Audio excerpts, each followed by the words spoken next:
We want to welcome everybody to tonight's council meeting of February 25th. We want to apologize for the lateness. We did have an extended committee of a whole with a number of issues that needed to be discussed. So with that, roll call. Okay. Councilmember Dunbar. Councilmember Garza. Here. Councilmember Hussein. Here. Councilmember Jackson. Councilmember Spatafor. Councilmember Spitzley. Here. Councilmember Washington. Here. Councilmember Wood. Here. We have a quorum. At this time, we'll rise for a meditation and a pledge of allegiance. If we could remember Steve Jex, who is a retired police officer who passed away. We could also remember Carolyn Callan, who was a Fourth Ward resident, who worked very diligently in her community in the Fourth Ward, and Vic Salentino, whose father passed away.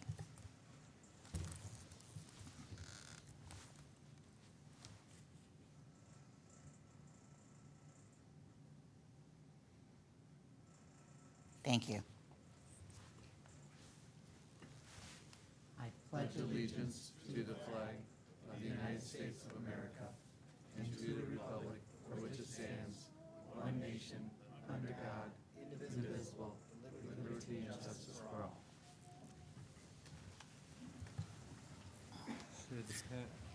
Should have before you the council proceedings for February 4th and February 11th. Vice President Spatafor, would you make a motion on our February 4th minutes? Yeah, I move the adoption of, the approval of the council proceedings from February 4th. We have a motion for the February 4th. All those in favor say aye. Aye. Pose same sign. Councilmember Spitzley, we have the February 11th minutes. Thank you, Madam President. I move the February 11th, 2019 minutes be approved. Have a motion on the February 11th minutes. Are there any questions or concerns? Seeing none, all those in favor say aye. Aye. Pose same sign. Okay. Next for consideration of late items. Vice President Spatafor. Madam President, I move the suspension of council rule number 9 for the consideration in order to consider late items, and those are referrals for the 7th Amendment to the amended and restated real estate purchase and development agreement, and the referral of a memorandum from Dennis Parker, the chair of the Employees Retirement System Board. We have a motion to suspend. All those in favor, Councilmember. Sorry, Madam President. Can we just get a brief explanation of why these are late items? I have a thing about late items. And so if we could just Yes.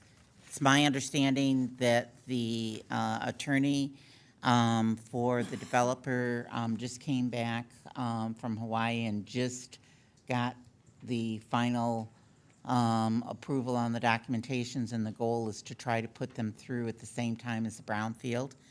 The late item from the Employees Retirement Board was their meeting was on Thursday, and they were putting together their letter for council review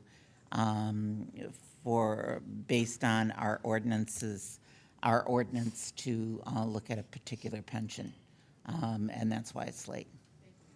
Thank you. So with that, all those in favor say aye.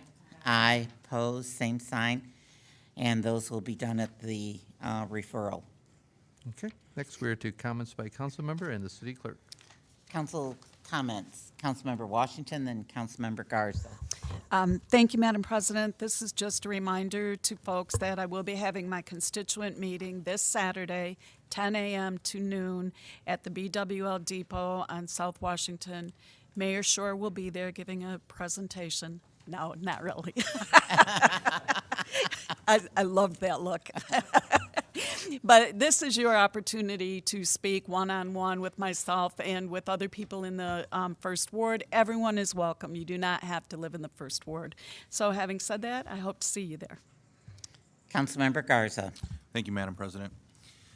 I just want to give a couple updates. Sycamore Park Neighborhood Association is having their 5th annual spaghetti dinner It was rescheduled to this Thursday, February 28th, from 5:30 to 7 p.m. And that will be located at Mount Hope STEAM School at 1215 East Mount Hope Avenue.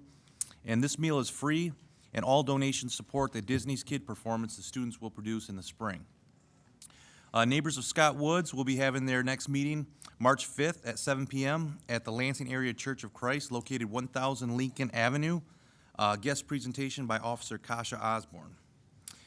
And I will also be having my second ward constituent contact meeting, and that will be held Saturday, March 9th from 1:30 p.m. at Fire Station 44, located at 1435 East Miller Road. This is a good opportunity for the second ward community, as well as the rest of the city, if they'd like to attend, to address any of their concerns they may have involved with the city or the second ward. Snacks and refreshments will be provided. Thank you. Thank you. Are there other council member comments? No other council member comments?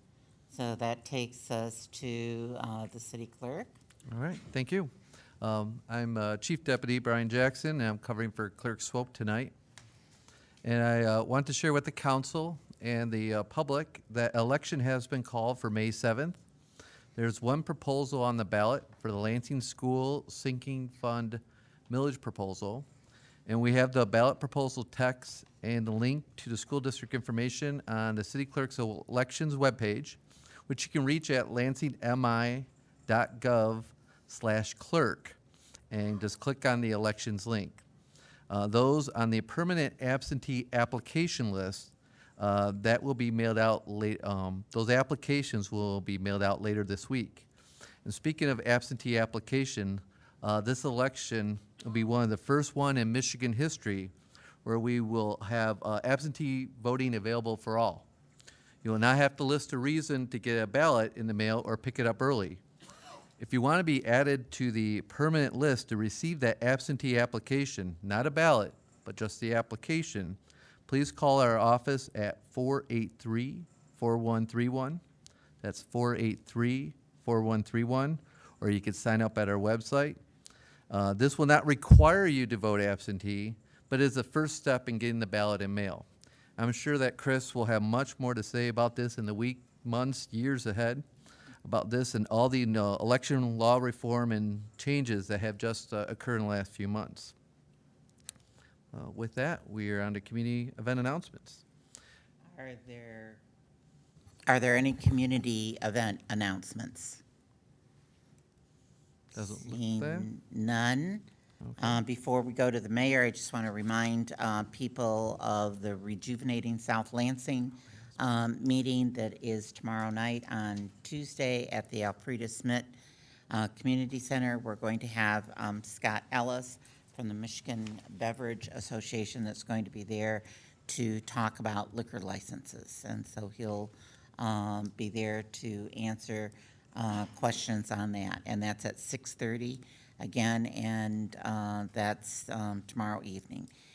And with that, we'll turn it over to the mayor. Mayor, just one quick moment. If this is the moment for speaker registration, we're just going to give them 1 minute to sign in on that blue sheet.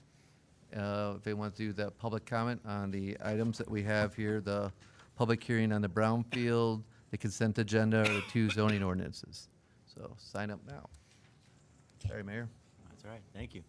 I have a few events that are coming up that I want to remind the public. First, tomorrow night from 6 to 8 p.m. at Sexton High School is the next Neighborhood Housing and Neighborhood Resource Summit, which we do quarterly. The event is open to the whole summer, the whole city, and the quarterly summits provide citizens and community resources to connect to one another. There's free pizza, and there's giveaways donated generously by businesses in the 4th Ward.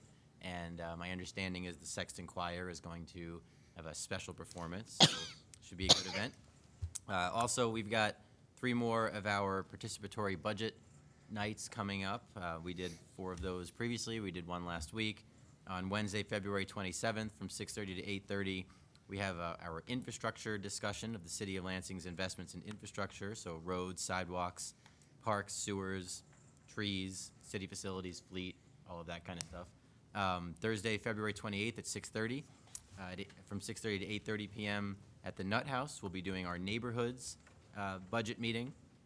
So we can talk about code compliance, community policing, neighborhood supports and developments, more parks, reentry citizen programs, and other things like that. Then on Tuesday, March 5th, from 6:30 to 8:30 p.m. at the Fenner Nature Center is the public safety participatory budget night, where we'll talk about public safety, police, fire, emergency management, building safety, things like that. What else do I have? I do want to point out that we had I was not there, but I understand there was a great event in Old Town with the Lumberjack Festival. I don't know if anyone here attended, but I heard it was a whole lot of fun, and I've got to go next year. And on my cheat sheet of notes, it actually says, as the mayor of Lansing, it's important for me to congratulate the Michigan State Spartans on their impressive victory over the Michigan Wolverines at the Chrysler Center this past weekend. So congratulations to the Spartans of our next-door neighbors in East Lansing. Thank you, Mr. Vice President. Sure thing. Any questions for the mayor? Oh. No, it's just, sometimes you got to admit when the other team was better. And that was the case over the weekend. Get used Cassius to it. Winston was incredible.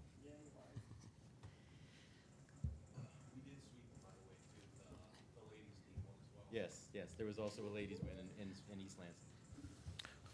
Thank you, Council. Okay. Mr. Clerk? Okay, yep. We're next into public comment on legislative matters. Legislative matter consists of the following items on the agenda.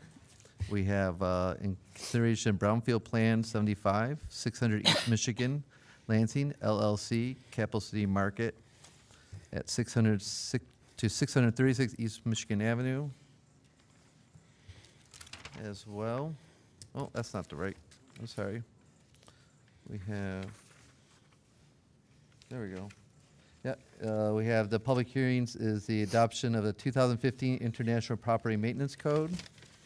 We have Brownfield Plan number 62, Amendment 1, George F. Ide Family LLC, Oliver Towers Redevelopment Project at 310 Seymour Avenue.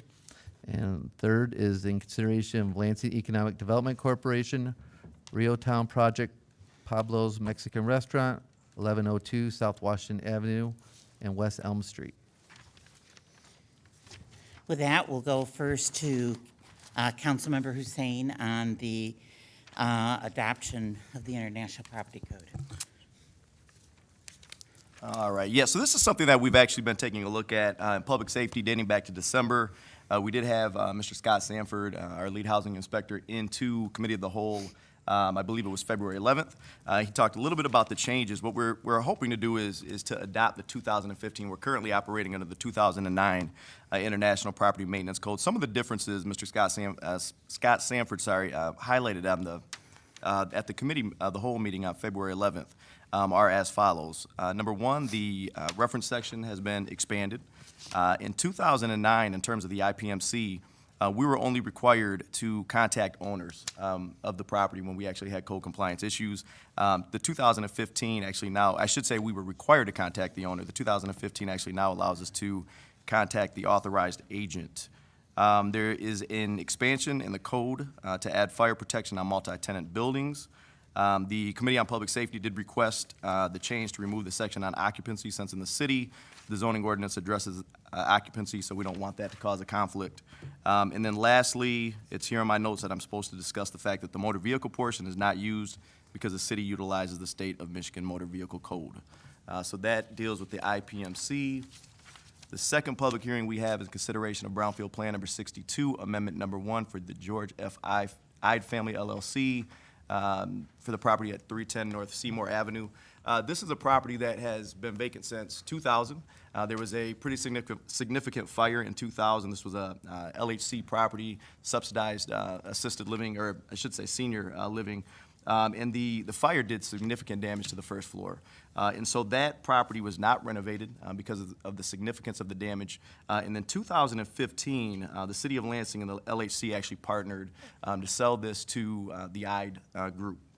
And I believe there was a subsequent rezone to mixed use and family, and then there was actually a brownfield plan that was approved. And so what we're taking a look at tonight are a couple amendments to that brownfield plan. We had a Mr. Clausen with us, both in front of Development and Planning as well as Committee of the Whole on February 11th, to discuss a little bit about the project and the changes within the brownfield plan. The project is calling for 96 apartments. 88 will be one-bedroom apartments, and 8 will be two-bedroom apartments. These are all market rate, anywhere from $700 to $1,300 per unit. There will be on the first floor 4,430 square feet of commercial and office space. In any event, the original brownfield plan, I believe, called for an $8 million investment. The duration of the brownfield plan was 19 years, and the amount that was to be captured and reimbursed to the developer over that period of time was $2.4 million. All brownfield eligible activities were supposed to be completed by December of 2018. The project was difficult to put together. The interior demo, to be honest, was very significant because of the condition of the property. And so there were some amendments that were needed essentially to the brownfield plan. The new brownfield plan calls for $14.7 million in private investment, up from $8 million. The duration of the tax capture has actually went from 19 years to 12 years. And good news, I think, for the city is that the amount captured and reimbursed to the developer is actually down from $2.4 million to $1,373,000. Anything else? In terms of jobs, they did discuss that. There are 20 to 40 construction jobs, temporary construction jobs, and they will be providing us in development and planning a list of the subcontractors, where they're housed essentially, and where their workers are coming from. With regards to the last public hearing, this is in consideration of Lansing's Economic Development Corporation Rio Town project for Pablo's Mexican Restaurant at 1102 South Washington Avenue. We have essentially an expansion. I shouldn't say an expansion. It's going to be a new restaurant, Pablo's Mexican Restaurant in Rio Town. They have applied for a business financing assistance loan from the LEDC for their expansion. As part of that, the loan requirement, they actually have to put together what is called a project plan that has to be approved by the LEDC Board of Directors. It has to come before City Council. We have to have a public hearing, which is tonight, and then we have to have subsequent consideration and approval. The loan amount is $143,000. The total private investment is $460,000. And we did have Mr. Maldonado in with Carl Dorshemer, as well as Chris Klein from Lansing Economic Area Partnership. We also had Tom Donaldson in from the Small Business Association. They went over the plan in detail at our last City Council meeting. So with that being said, I'm done. For now. Thank you. And our first speaker, All right, we're ready for our first speaker. Is Bill Raines, followed by John Gilmore. And you'll have 3 minutes. So, I Bill. think we misunderstood. We're presenting for the U-Haul rezone, so I think I misunderstood that we were to put our name on the list for that public hearing. Introduction. The introduction of. Yes, so for the intros and the setting of the public hearings, as we have been doing, we Right. ask these individuals to come in. They but signed it's the wrong not sheet. right now that we're. No, it is not. doing. Okay. So, We misunderstood. okay, all right. Okay, then Loretta Stanaway, you're up, and then followed by that is Adam Brewer. Just briefly, the Pablo's Diner, the only concern I have there is that there's 132 seats in the restaurant and 16 parking spots. Otherwise, I think it's a good project and I would support it. I do wish to hear something about how they will address parking. And I didn't have a chance to dig into the Kmart situation to see what they're proposing there, but since that's in my neighborhood right across the street from me, I'd be extremely interested in knowing before there's a vote on what is projected to go into the Kmart facility. And I'm assuming that I could talk about the Red Cedar brownfield during public comment, not now, correct? Correct. All right, thank you. Thank you. Okay, next is Adam. Is that all? Susan asked me to come in today to talk to you guys about a special use permit on Larch Street. I didn't see it on the agenda. She said there were some questions for me. I think that's a referral. There's a special land use. Yeah, I don't see it on the agenda, so I'm not sure why she would have. She sent me an email a couple days ago asking me to come into the meeting. I told her I'd be here. The 1609 North Correct. Large Street? Yes. It's B here. Yeah, it's rural. Yeah, and, no? this is No. For, No, this is for the special land Oh. use, for residential and industrial. Yeah, Same special thing as use. with the U-Haul, that was supposed to be discussed when we actually are looking to set and introduce, or I'm sorry, introduce and set the public hearing. So people are just signing the wrong, they're just getting confused. signing the Okay, sheets. all right. and I can't You'll be called up again. Okay, I wasn't sure. Thank you. Thank you. look at that, and that won't, there it goes. Okay, that concludes our speakers. Okay. So next we're on to the consent agenda. Vice President Spatafor. Madam President, I am removing the following items from the consent agenda. Item 1B, 1C, 1D, 1E, 2A, 2B, 2C, 2D, 3A. I think it would be easier if you tell me what you're going to put on the consent agenda. Sounds good. All right. Let's leave on there the confirmation of reappointment for Benjamin Bakken, item 1A. Okay, We'll leave on there the confirmation of reappointment for Kenneth Saltzman, 4A. And that's it, removing the rest of the items. okay. So those are the two items that are up for approval on the consent agenda. And then I move the consent agenda. Okay, so those are the items, and we have a motion. Any questions? All those in favor say aye. Aye, opposed, same sign. And what we're going to do, because we do have people in the audience, we are going to move up the appointments, and then we will go back to the rest of the committee work that's been done there. So our first one is development and planning. And is James? Here. Is James Hudoff present? I don't believe he is. All right. Okay. So this is for the confirmation of appointment for James Hudoff, that is actually the correct pronunciation. He says it's just like Rudolph. As a member of the Saginaw Street Corridor Improvement Authority for a term to expire June 30th, 2021. We did have Mr. Hudoff into development and planning this past Monday. He spoke a little bit about his desire to serve on this board, a little bit about his unique experiences that qualify him for this particular board. And he's incredibly qualified, to be quite frank. He is the treasurer for Neogen. He's been working with their company for 30 years. He is also in charge of economic development and acquisition of properties. He is actually a shareholder of Neogen Corporation. It's a publicly traded company. There was some discussion about whether or not he's going to be actually the business at-large member, but there was some discussion. There's a majority requirement on this particular board for individuals that have business interest or owner interest in the development area along that corridor. And the city attorney's office did believe that he qualified for this position through not only his employment with Neogen, but also the fact that he is a shareholder as well. He believes his business acumen will be an asset in moving Saginaw Street forward, and we agreed, and we supported his appointment to this particular body unanimously. So with that being said, I would move the appointment of Mr. James A. Hudoff to the Saginaw Street Corridor Improvement Authority. I have a motion. Are there any questions or concerns? Seeing none, all those, Councilmember Spitzley. Madam President, I forget how I'm supposed to say this, but I'm going to move to be recused. Yes, you can do that. I would like to be recused. And can you state your reason? Yes, ma'am. Thank you for that.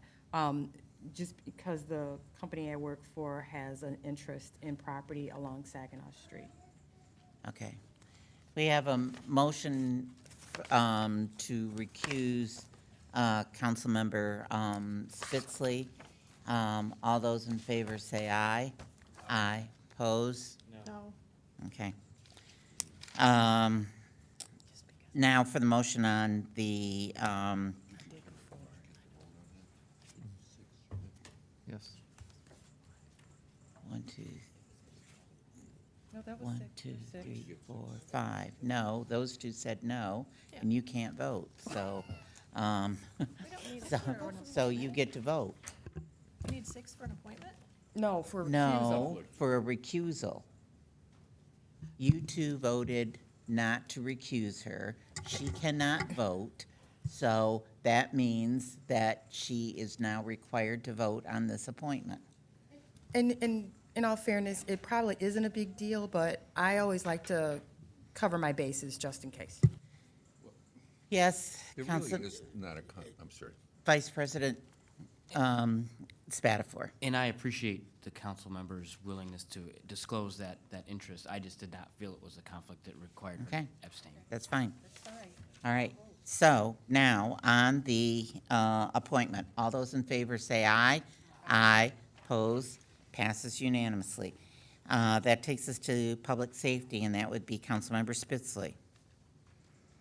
And that's the Yes, appointment. I got it. Thank you, Madam President. Oh, I'm sorry, Gary is here. I'm sorry. Oh, yep, sorry. Councilmember Hussein. back to Sure, you. so this is a confirmation of appointment for Gary Manns as an at-large member of the Planning Board for a term to expire June 30th, 2020. We did have Mr. Gary Manns into Development and Planning 1 week ago today.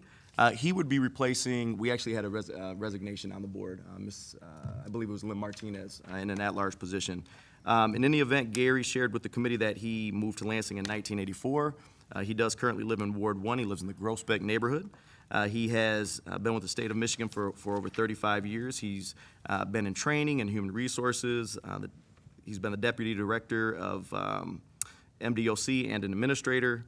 He does have a bachelor's of science in psychology. If you look in your application, his first choice was Lansing Housing Commission. I actually thought he did a nice job at talking about why he wanted to be appointed to that particular commission. We know that people are serving in expired positions in that commission. I think there was some discussion within committee that, just curious as to why maybe he wasn't considered for that particular position, particularly when you consider the experience in training up staff and things of that nature. And then just the fact that he seemed pretty in touch with some of the concerns and issues with the Lansing Housing Commission. But with that being said, he would absolutely be an asset as well to the planning board. We recognize that. We did have Susan Statuick on hand, who was kind of the guide on the side for that board. Trust me, she is incredibly pleased that he will be coming aboard. So with that being said, I would move the appointment for Gary Manns as an at-large member to the planning board for a term to expire June 30th, 2020. All right, we have a motion. Are there any questions or concerns? Seeing no hands, all those in favor say aye. Aye. Opposed, same sign. Mr. Mann, if you could please come down, we'll be glad to swear you in at this time.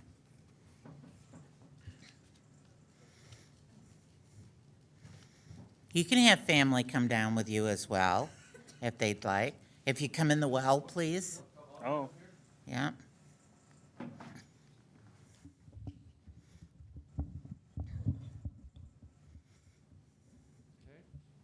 Stand by the mic. Everyone wants to hear you. They don't need to hear me. To the public here. Do you solemnly swear or affirm that you support the Constitution of the United States, the Constitution of the State of Michigan, and will faithfully discharge the duties of office of planning board according to the best of your ability? I do. Thank you very much. And while he's signing that, I will go to Councilmember Spitzley for the appointment of the Public Safety Committee. Thank you, Madam President. Yeah, I think your mic went off. Thank you, Madam President. This is a confirmation of appointment of Stephen Purchase as an at-large member of the Board of Fire Commissioners for a term to expire June 30th, 2021. Mr. Purchase came before the Public Safety Committee, and he's a business owner here in the Fourth Ward. He basically said that he understands the Lansing Fire Department to be a highly professional organization and a point of pride for the region, and we appreciated that. We talked to him at length during public safety about, the fire department and changes, specifically as they related to diversity issues and some of the things that we've seen in the newspaper. And, he put forth some ideas and talked to us about how he would work with the commission and the administration on those issues. We also asked him, how would he get out to the residents and talk to the residents as well? And he talked about going to some of the weekend meetings that council had. And so with that, I move the resolution. All right, we have a motion on the resolution. Are there any questions or concerns? Councilmember Hussein. Just very quickly, so I was a part of the vetting process in committee, and I just have to say that in my 3 years on council, that was probably one of the more impressive interviews I've been a part of. Very cool, calm, collected under fire, I'm going to be honest with you. Great ideas, but I think I was most impressed with, after every, idea offered, Mr. Purchase stepped back and said, but the reality is when I step into this role, my first job is to listen. And I really, really appreciated that aspect of his interview, and I know that we're going to really enjoy his service on this particular commission. So I just wanted to state that before we voted. All right, thank you. All those in favor say aye. Aye, oppose, passes unanimously. Mr. Purchase, if you would please come down.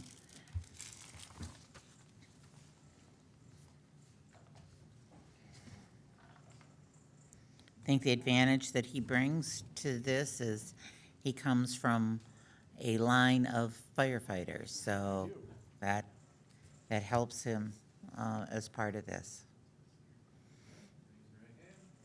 I swear or affirm that you support the Constitution of the United States, the Constitution of the State of Michigan, that you will faithfully discharge the duties of office of Board of Fire Commissioners according to the best of your ability. I do. Excellent. Thank you very much.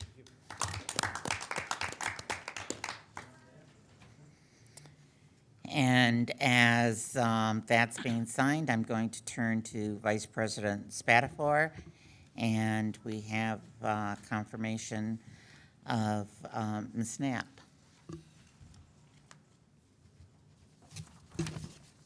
Okay. As we saw in Committee of the Whole, Joan Elizabeth Knapp is being appointed as an at-large member of the Board of Review with a term to expire June 30th, 2020. She is a Second Ward resident. She talked about her experience in food service and the excitement she brings to the table to serve in this role. And we all just had this discussion, so I don't know, we did talk a lot more about it, but she was an impressive interview, and I'm glad to see her stepping up to serve our community. So with that, I would move the resolution. I have a motion on the resolution. Are there any questions or concerns? Seeing none, all those in favor say aye. Aye. Opposed? Passes unanimously. Ms. Knapp, if you would come down, we'd be glad to get you sworn in. I get my steps in. Yes, you are.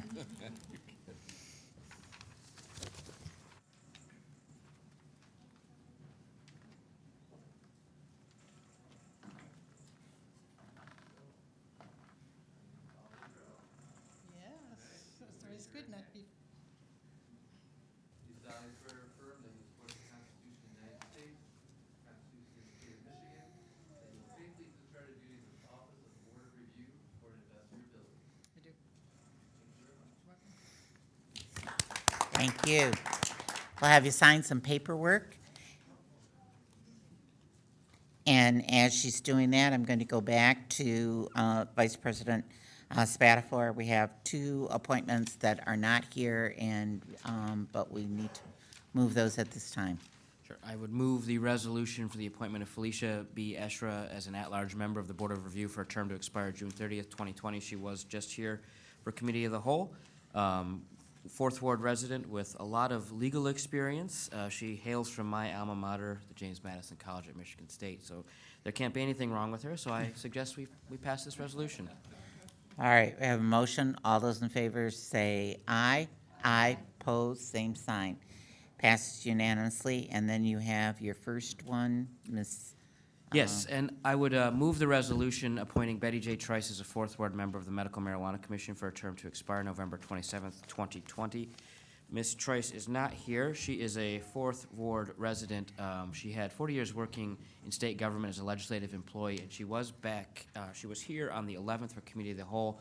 The committee did question about her experience in the legislature and whether or not she had any hand in crafting some of the medical marijuana legislation, and she answered that she did not have that experience, so the committee voted unanimously to advance her appointment. So with that, I would move the resolution.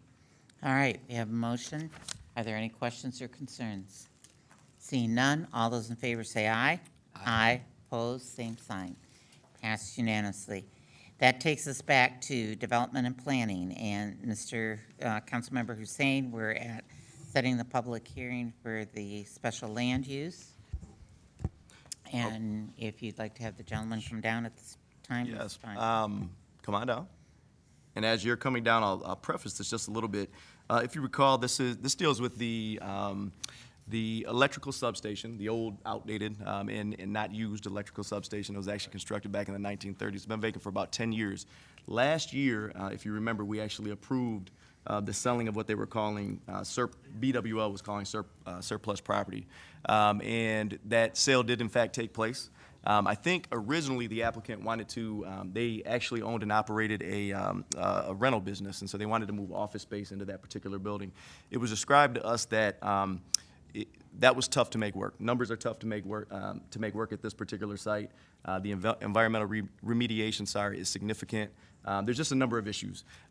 It was told to us, and we did not have the applicant on hand, it was told us that they have kind of shifted their thinking, and they are looking at 5, I believe it is market rate studio apartments for that particular property. So we asked the applicant to come down before we actually introduce this and set the public hearing, just to talk a little bit about what the plan is, maybe some of the unique challenges at that particular site, and then we will take a look at the special land use, which is permitted in industrial use.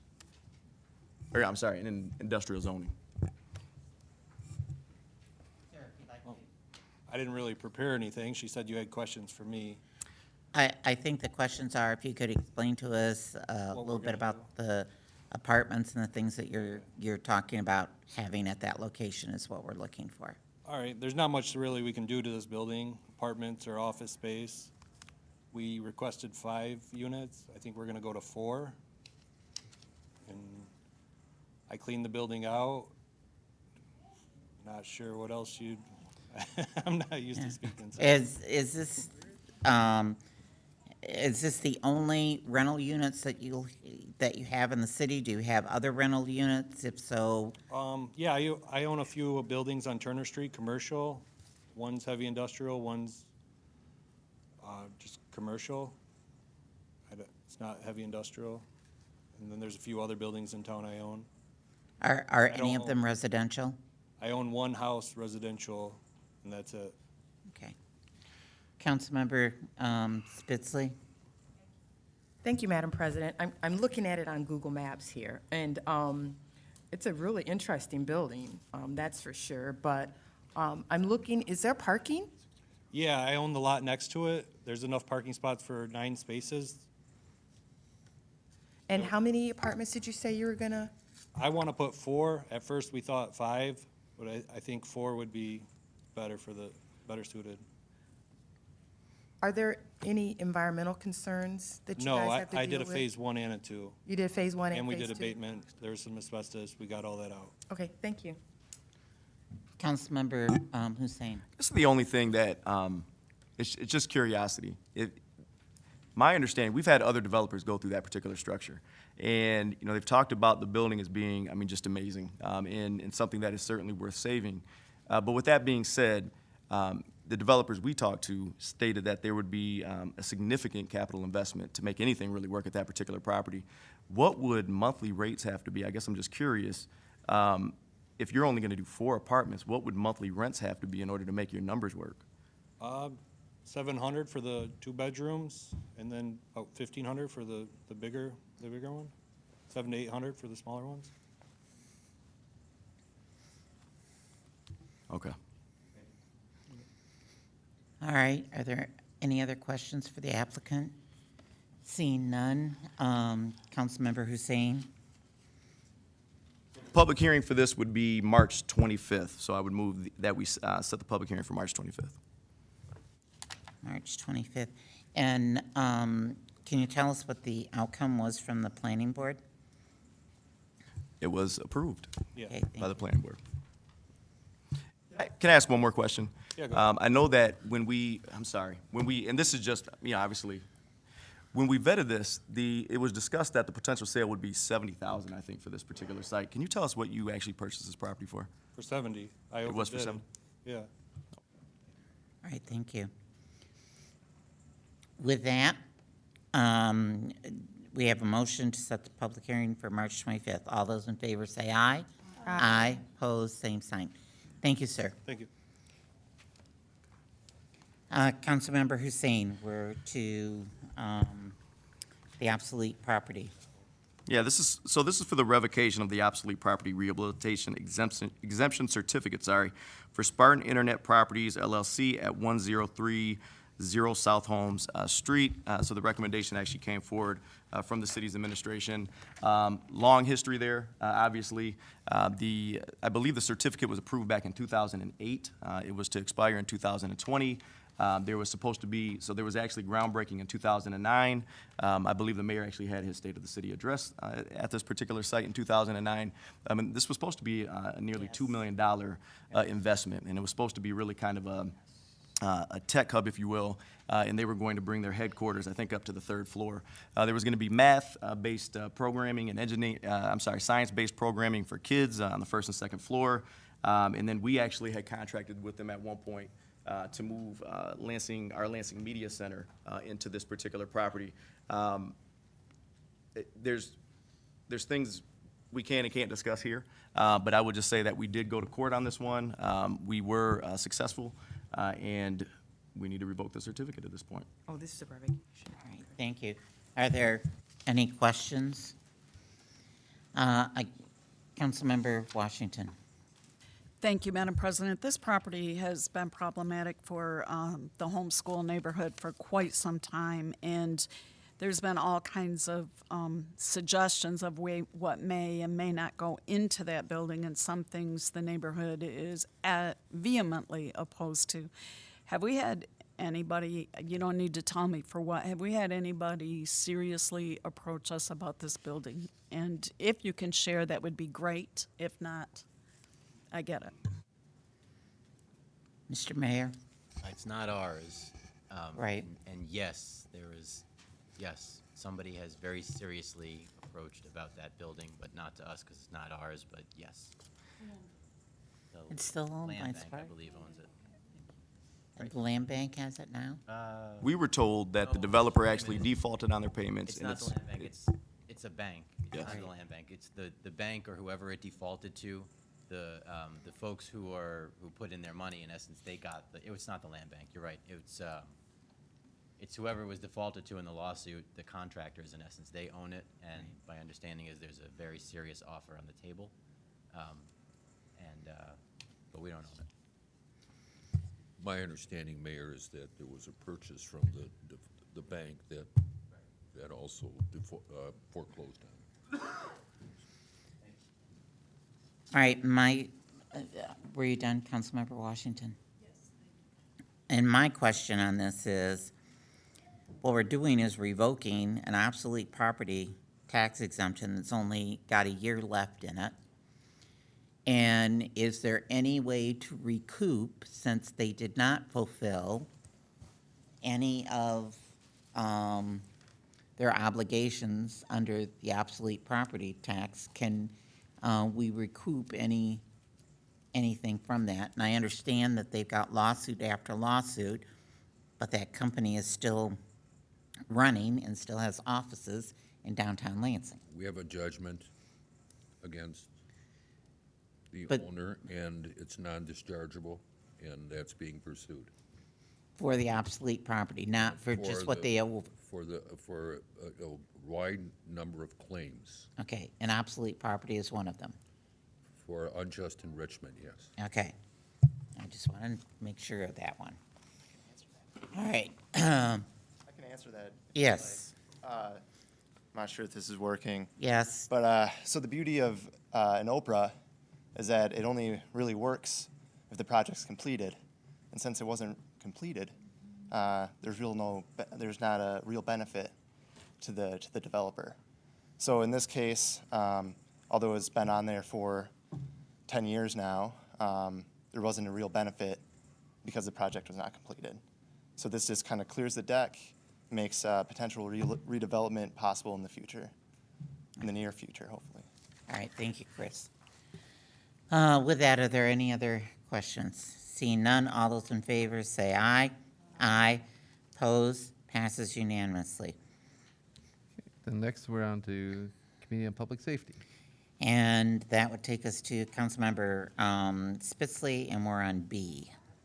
Thank you, Madam President. What we have before us is a show cause hearing in consideration of orders to, setting a show cause hearing, excuse me, in consideration of orders to make safe or demolish at 3815 Marion. This property was brought to our attention right around New Year's by the Lansing Fire Department. They were responding to a call there, and when they arrived, there was a hoarding issue and some other issues there. As you can see on there, the state equalized value of the house is $31,200, but the estimated value of repairs is $88,000. This home has been occupied by the same family member since birth, and the department has made multiple attempts to work with them. Code enforcement actually has went above and beyond trying to help them, gave them an additional 4 months extra and worked with them. The demolition board also gave them additional time to comply and pull permits, and none of the work was done. Permits have been pulled, but it's never had a final inspection, and then it it was confirmed when it went to the demolition board. So the demolition board heard the case on December 6, 2018, and ruled to make safe or demolish in 60 days. So with that, I'll move the resolution to set the show cause hearing. And we have a motion for that, and that would be for the 25th. The 25th of March, yes, Right. ma'am. All right, we have a motion. All those in favor say aye. Aye. Opposed, same sign. Councilmember Spitzley.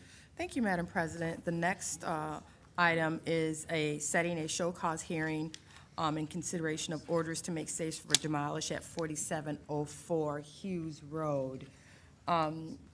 This one,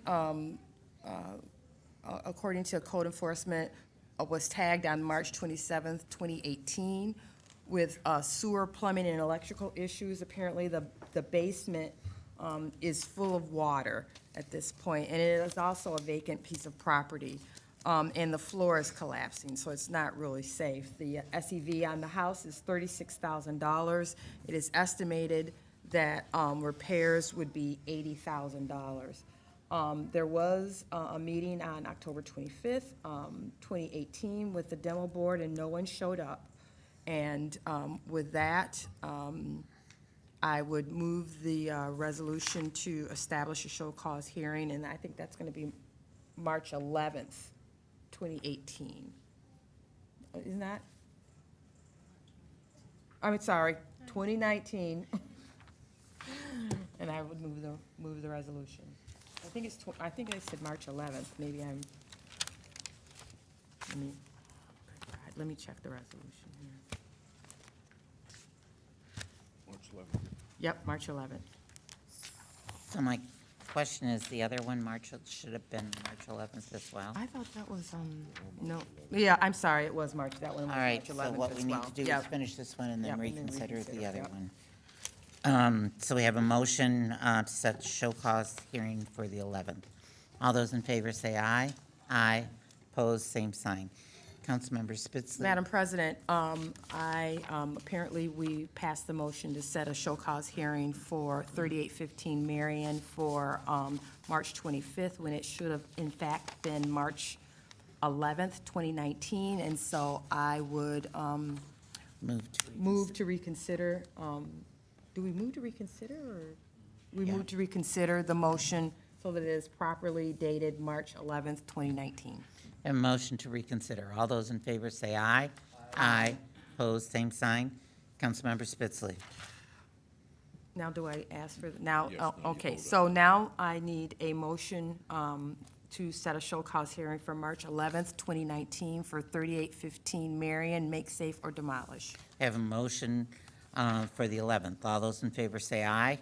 Aye. Opposed, same sign. Councilmember Spitzley. Thank you, Madam President. This is a motion again for make safe or demolish for 434 Francis. This is actually a garage. I don't know if you can see it up front, but the garage is not safe. It was red tagged by code enforcement and went to the demolition board on October 25th, 2018. The SEV on the garage came in at $10,350, and the cost to repair is $22,176. So I move the resolution to make safe and demolish 434 Francis. And that's. And that will be March 11th as well. All right. I have a motion before us for setting the public hearing. All those in favor say aye. Aye. Opposed, same sign. Aye. You're, I can oppose my own Yeah, motion, right? Yes, yeah. aye, I oppose. Thank you. I just wanted to make sure that, okay. Did not pass unanimously. Okay. We are next then on to Committee on Public Services. And that would be Vice President Spatafor. Yes, Madam President, I'm looking at the resolution, and it's actually the Committee on Public Service, not Planning and Development, which I don't think is a committee anyway. But the resolution says Planning and Development. It's supposed to be Public Service. Am I wrong on that?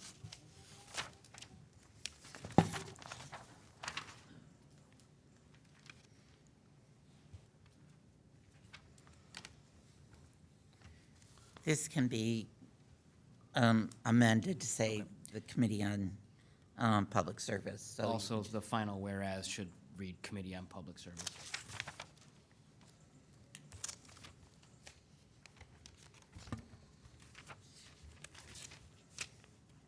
Be it finally resolved? No. the Just fin- before, where, the final whereas should read After the the Committee bullet on points. Public Service. On the first page, see where the bullet points are, right below it. Okay. These Okay. two need to be, it's a friendly amendment to change those to the Committee on Public Service. So I'll give you a rundown and then we can approve that amended resolution. Excuse me. The Committee on Public Service met last week and had a presentation from the Department of Public Service on an easement acquisition for the McLaren development. You're all familiar with the McLaren development on the site of the future McLaren Hospital. There are two public city-owned sewers that have existed for almost 30 years. Specifically on the site, there are public sanitary sewer serving the two commercial property parcels on the site and a public storm sewer that transmits stormwater drainage from College Road and similarly serves these commercial properties. Based on the approved site plan for the future hospital, including the footprint for the new building structures, both of these public sewers must be realigned to support this new hospital development. And in addition to the two sewers, there's an existing stormwater treatment pond on the site that receives and treats the stormwater drainage from the two storm sewers mentioned above. Consequently, new permanent easements are needed to allow for the city's perpetual operation and maintenance of these public facilities. Of note, the two sewers reside on the property that McLaren has now purchased, while the stormwater treatment pond resides on property owned by the MSU Foundation. Go green. Therefore, there are three separate proposed easements, one for the sanitary sewer, one for the storm sewer, and one for the stormwater treatment pond. The costs of these, the construction and to relocate these sewers are all being borne by the developer, McLaren of Greater Lansing. So I would move the amended resolution for the Development Act 10, 2018, the Development Sewer Easements, McLaren New Hospital Parcel, PEND-749. I have motion on the amended resolution. Are there any questions or concerns? Seeing none, all those in favor say aye. Aye. Aye. Opposed? Passes unanimously. Okay, the next. So we're already down to back to community development at resolution for action. Because we've done through, Yes, The ways we've and done. means? Yep, you're correct. okay. Councilmember Hussein, we're back to our 6-vote items now. All right, so this is actually a request by Nathan Shell. What he's requesting is a 15-foot easement across the 66-foot City of Lansing sewer right-of-way. It was explained to us that the request is for driveway access to 212 East Howe Avenue. The property is landlocked. The driveway honestly already exists. What this would essentially do is to formalize the agreement between the city of Lansing and Mr. Nathan Show. The planning board did approve of this. The Public Service Department had no concerns with this. So with that being said, I would move Act 1, 2019 for 212 East Howe Avenue. We have a motion before us. Are there any questions or concerns? Seeing none, all those in favor say aye. Aye. Opposed? Passes unanimously. Okay, now we're on to Ways and Means. Councilmember Spitzley. Thank you, Madam President. What we have before us is a grant acceptance for the Burn Justice Assistance Grant for the Lansing Police Department. This grant is for $25,000, and it addresses, I'm sorry, I've got the wrong one. Nope, yeah, I know, I've got the wrong one, thank you. This grant is for $132,000, and it's part of the Tri-County Metro Narcotics Squad. The city serves as a fiduciary for that group, and so the $132,000 covers a portion of an administrative assistant, 1 LPD officer, 2 MSP officers, and 1 Ingham County deputy.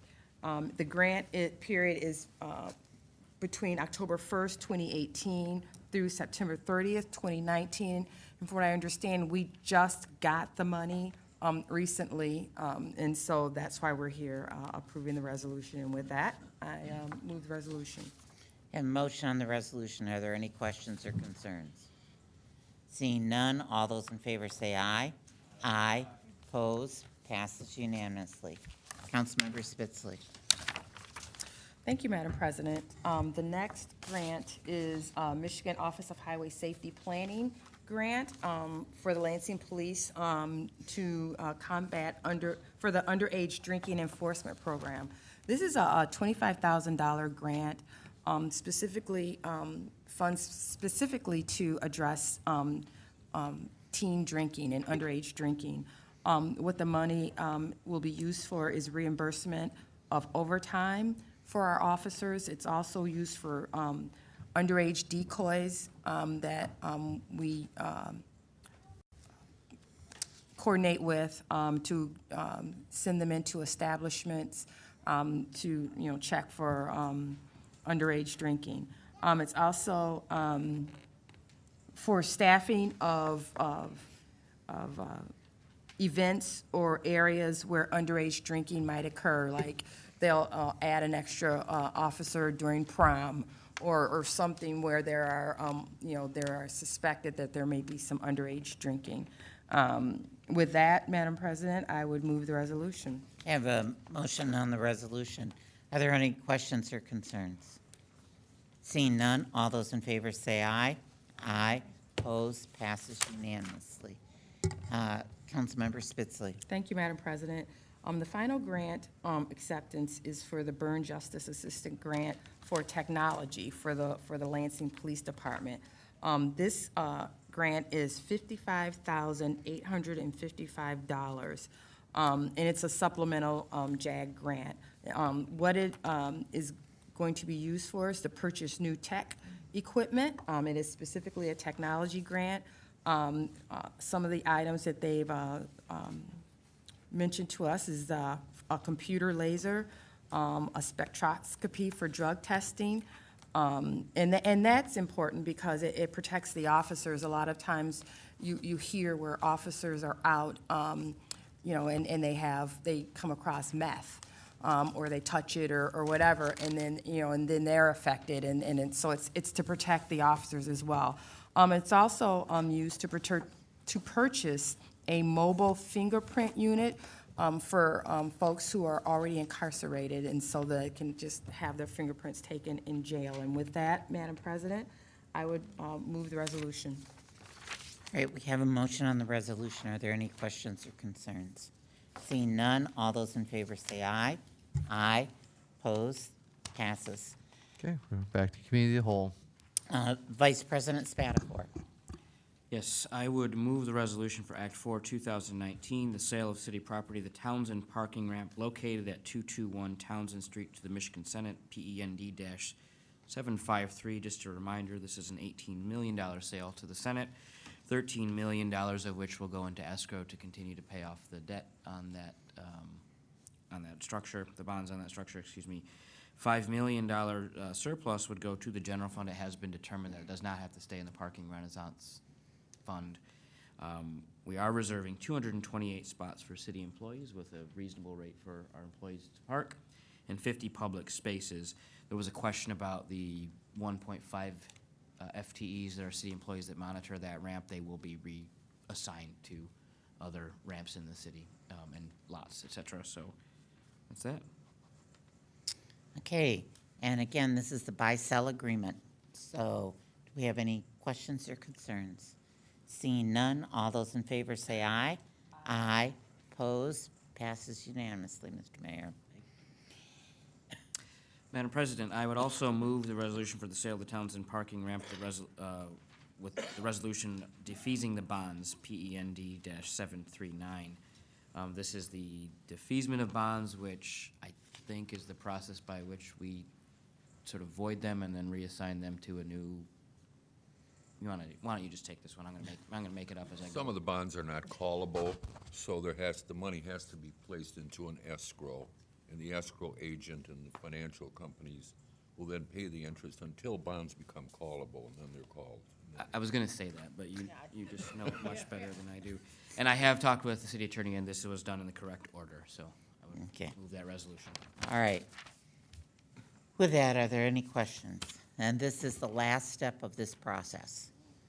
All those in favor say aye. Aye. Opposed? Now go get the check, Mr. Mayor. Okay, next we are to ordinance for introduction. I'll read into record the two ordinances. The first one, the following ordinance of the city of Lansing, Michigan, provide that the code of ordinances be amended by providing for the rezoning of property located in the city of Lansing, Michigan, and for the revision of the district maps adopted by section 1246.02 of the code for property located at Z8 2018. That's 5400 South Cedar Street, rezoning from F Commercial and J Parking District to G2 Wholesale District. It was introduced to the Committee on Development and Planning, read for the first time by its title, and referred to the Committee on Development and Planning. Would you want, why read the second one, the guests that come forward? First one. Go ahead. Sure. Yeah, so let's take a look at the first one. If we could have the applicant come forward. The applicant in this case is Americo Real Estate. And we did not have the pleasure of talking to this group at Development and Planning this past Monday. If you could come to the table here and make sure that the mic is on, the green light will be on. We Then did you talk, can- and just to preface the presentation, we did talk about this particular request. It is a request to rezone 5400 South Cedar Street from F Commercial to G2 Wholesale to allow for self-storage, truck sharing facilities, equipment lease facilities, et cetera. It has been before the planning board. The planning board did vote to recommend denial. I think it was a 5-2 vote. Our zoning administrator had a number of concerns with this particular rezone request. There are a few boxes that we have to check on when we look at rezones. We look at whether it's a spot rezone. We look at whether or not it would create inconsistent land use patterns and things of that nature. And the boxes, in her opinion, were checked essentially on this particular rezone request. But we did ask that the applicant would be before us tonight to present on this particular plan. This is, again, the Kmart site on South Cedar Street. And so I'm going to allow you guys to present, and then I would move to set the public hearing after. And that would be for, March 25th. If you could make sure that your green light is on, and then if you'd introduce yourselves to us and make your presentation. If we have questions, we'll be, then chime in with our questions. My name is John Gilmore. I am president of U-Haul of Western Michigan. And I'm Bill Raines with U-Haul International. Today, we're here to talk about the Kmart property there on South Cedar Street. U-Haul Americo is the real estate arm of U-Haul. So we are looking to transition this facility into a U-Haul owned and operated facility. U-Haul is a company that has 80 years in the business. We were founded by a World War II veteran coming back from the war. We have extensive roots in the community. This year, we will reach 40 years having operated on the south side of Lansing. I myself personally was born and lived in the south side. I ran the store that we have there at the corner of Jolly and Cedar for 5 years, just 3 years ago. I'm pretty intimately familiar with the south side of Lansing. I'm very excited about the prospect of keeping the lights on at this particular building. I've watched as the south side has sort of decayed and turned into something else that it wasn't even 10 or 15 years ago. It was a much brighter side of town, and now it continues to decay, and we see a lot of payday advances, a lot of businesses sit empty. Looking around, we determined that 1.1 million square feet of business on the south side of Lansing alone sit either empty, looking for leases, for sale, or underutilized. We are looking to, again, keep the lights on this facility. It is a large building with a lot of potential for the neighborhood. It can go one of two ways at this point, realistically. It can stay on and be a bright, vibrant point in the neighborhood, or it can decay and continue down the path that it's sort of walking down right now. What we're offering is an opportunity here, and this is where we stumbled in the planning commission, is that there was a misunderstanding of our business. There was a misunderstanding of self-storage. A lot of questions we received were, why is this necessary? And the answer to that is that our product that we have is sort of it's a step up from your standard self-storage. What it is we operate at high occupancies in the facilities that we have here in town. We, at all times, are looking for more options to give to our customers. We offer security and safety that other facilities don't necessarily or can't offer, because we are a large organization that has the financial ability to offer those things that others cannot.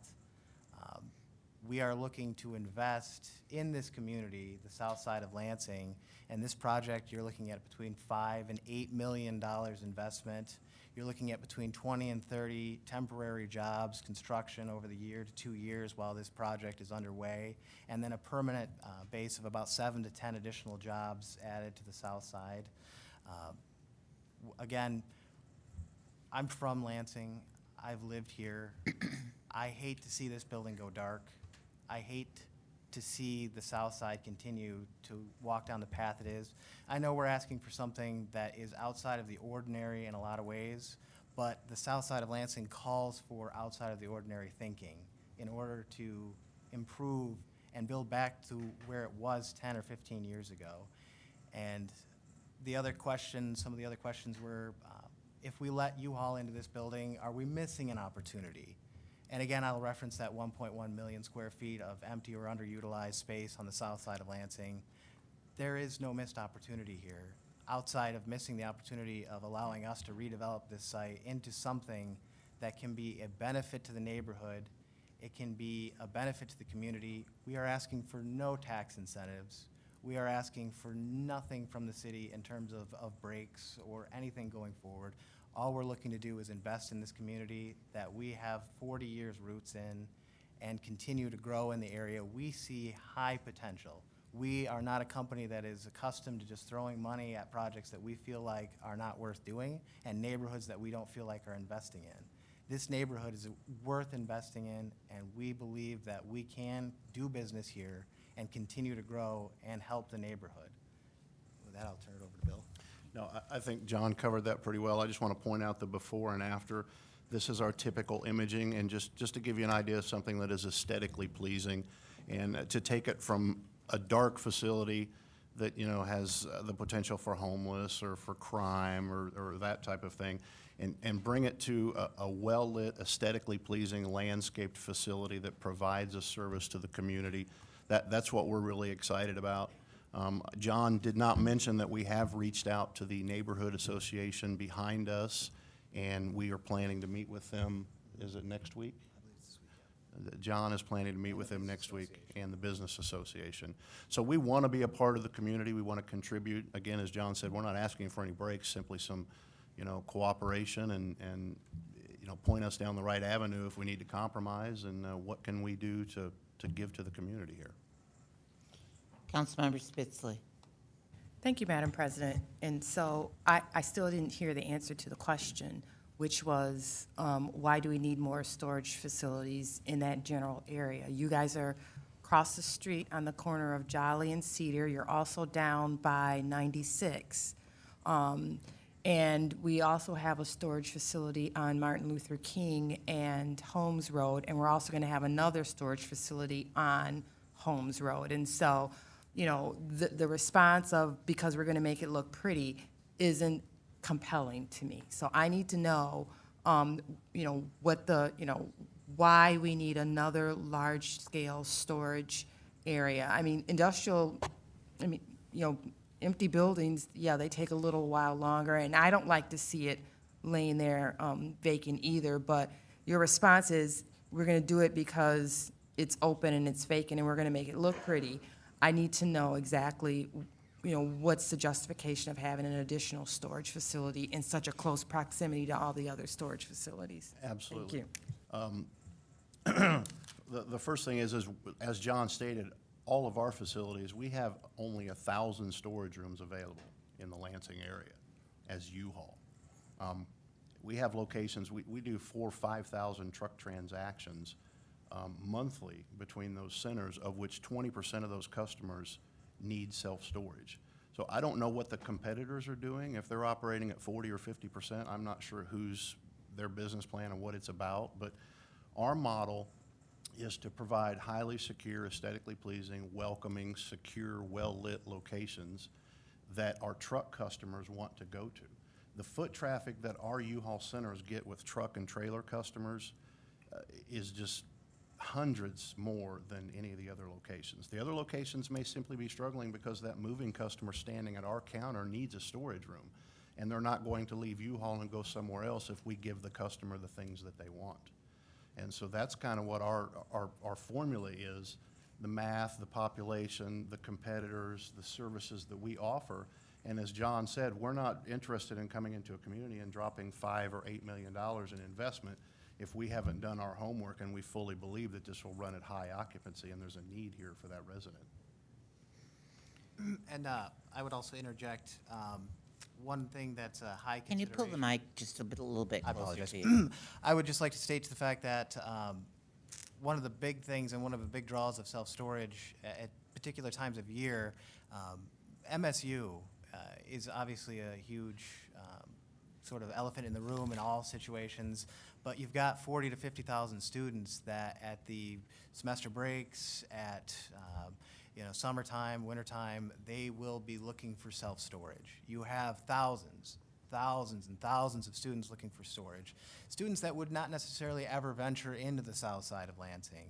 And we regularly have to turn away customers because we are just frankly completely sold out. I mean, we are done. We're closing the doors because we have nothing left to give these folks. And so us having more options draws in more people, more students from East Lansing into the south side of Lansing, bringing in people who then can also shop and see the south side for what it could be.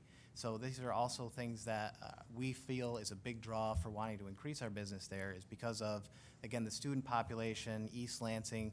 We draw a very large amount of population out of there at very different times of the year, and we have been having to turn away people for a very long time. So we've been looking for options, and this is a fantastic opportunity for us to increase our ability to service more of that population that otherwise we'd have to send to other areas of town. Were you done, Councilmember? Yes, ma'am. Okay.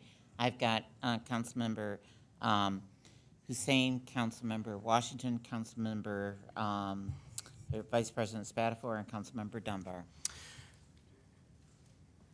maybe I missed it, the point of having you in today was to talk specifically to this development, not necessarily for the need, to the need that South Lansing might have in terms of reactivating some of these spaces that have went dark. In terms of this particular investment, you are looking at how many units, what's the private investment, what are the two buildings that we're seeing in the drawings adjacent to Cedar Street, a little bit closer to Cedar Street? What are the plans for the outlots or the construction pads that you're going to create? I mean, give us more in terms of the actual development. That's what we're looking for.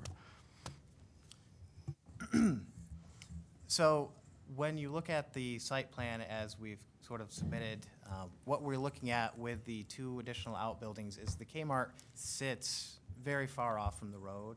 And one of the things during our talks with the Planning Commission is that they wanted to see some potential retail development closer to the road. They didn't want to see just the Kmart back there. And we agreed to that, and that's where the proposed outlots came into question, was with the Planning Commission's feedback. So what the plans with those would be is that it would be offered up as a commercial development potential for an investor to come in and build that out for a small retail strip or some other development that could go in the outlot there, and then those two buildings would be what we'd retain for some sort of visibility to indicate what we are behind that. So that's why we have those two smaller buildings out in the front, is just for sort of recognition as to what the building in the back is. And then those two outlots, again, were proposed by, in our talks with the Planning Commission, as a potential retail development. With that said, that area for those two outlets, that is included in the rezone request, correct? Yes.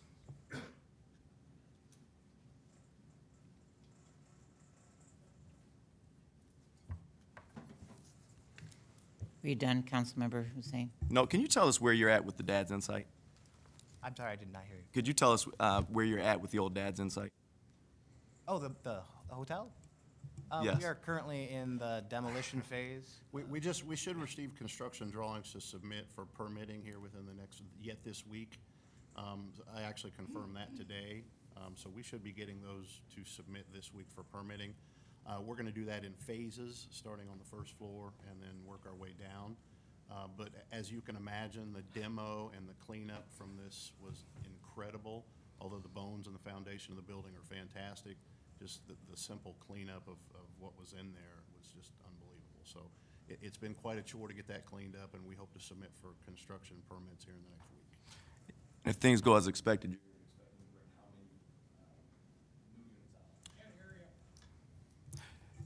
If things go as expected, how many units will you be bringing online at that site? Eventually, about 400. It's actually a small footprint because the building is actually a small footprint. We only net about 60% of the building size. So with the showroom in there, we're only really doing about 400 units in that property. Are you done, Councilmember Hussein? All right, that means Councilmember Washington, Vice President Spatafor, Councilmember Dunbar, Councilmember Garza. Thank you, Madam President, and thank you for being here. I understand that we are mandated to hold a public hearing when a rezone request is requested. So it's really not an indication that Development and Planning was approving of this. It's an indication that we must bring up forward for a public hearing.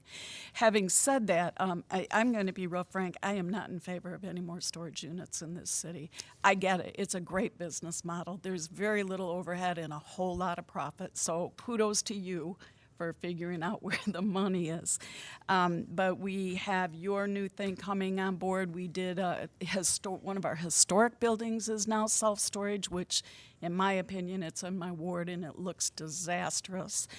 We have used storage on South Cedar. We have so much storage in this city, and we have very little land.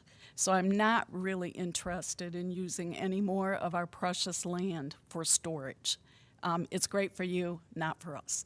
And I would be highly doubtful that the neighborhood would be in approving of this.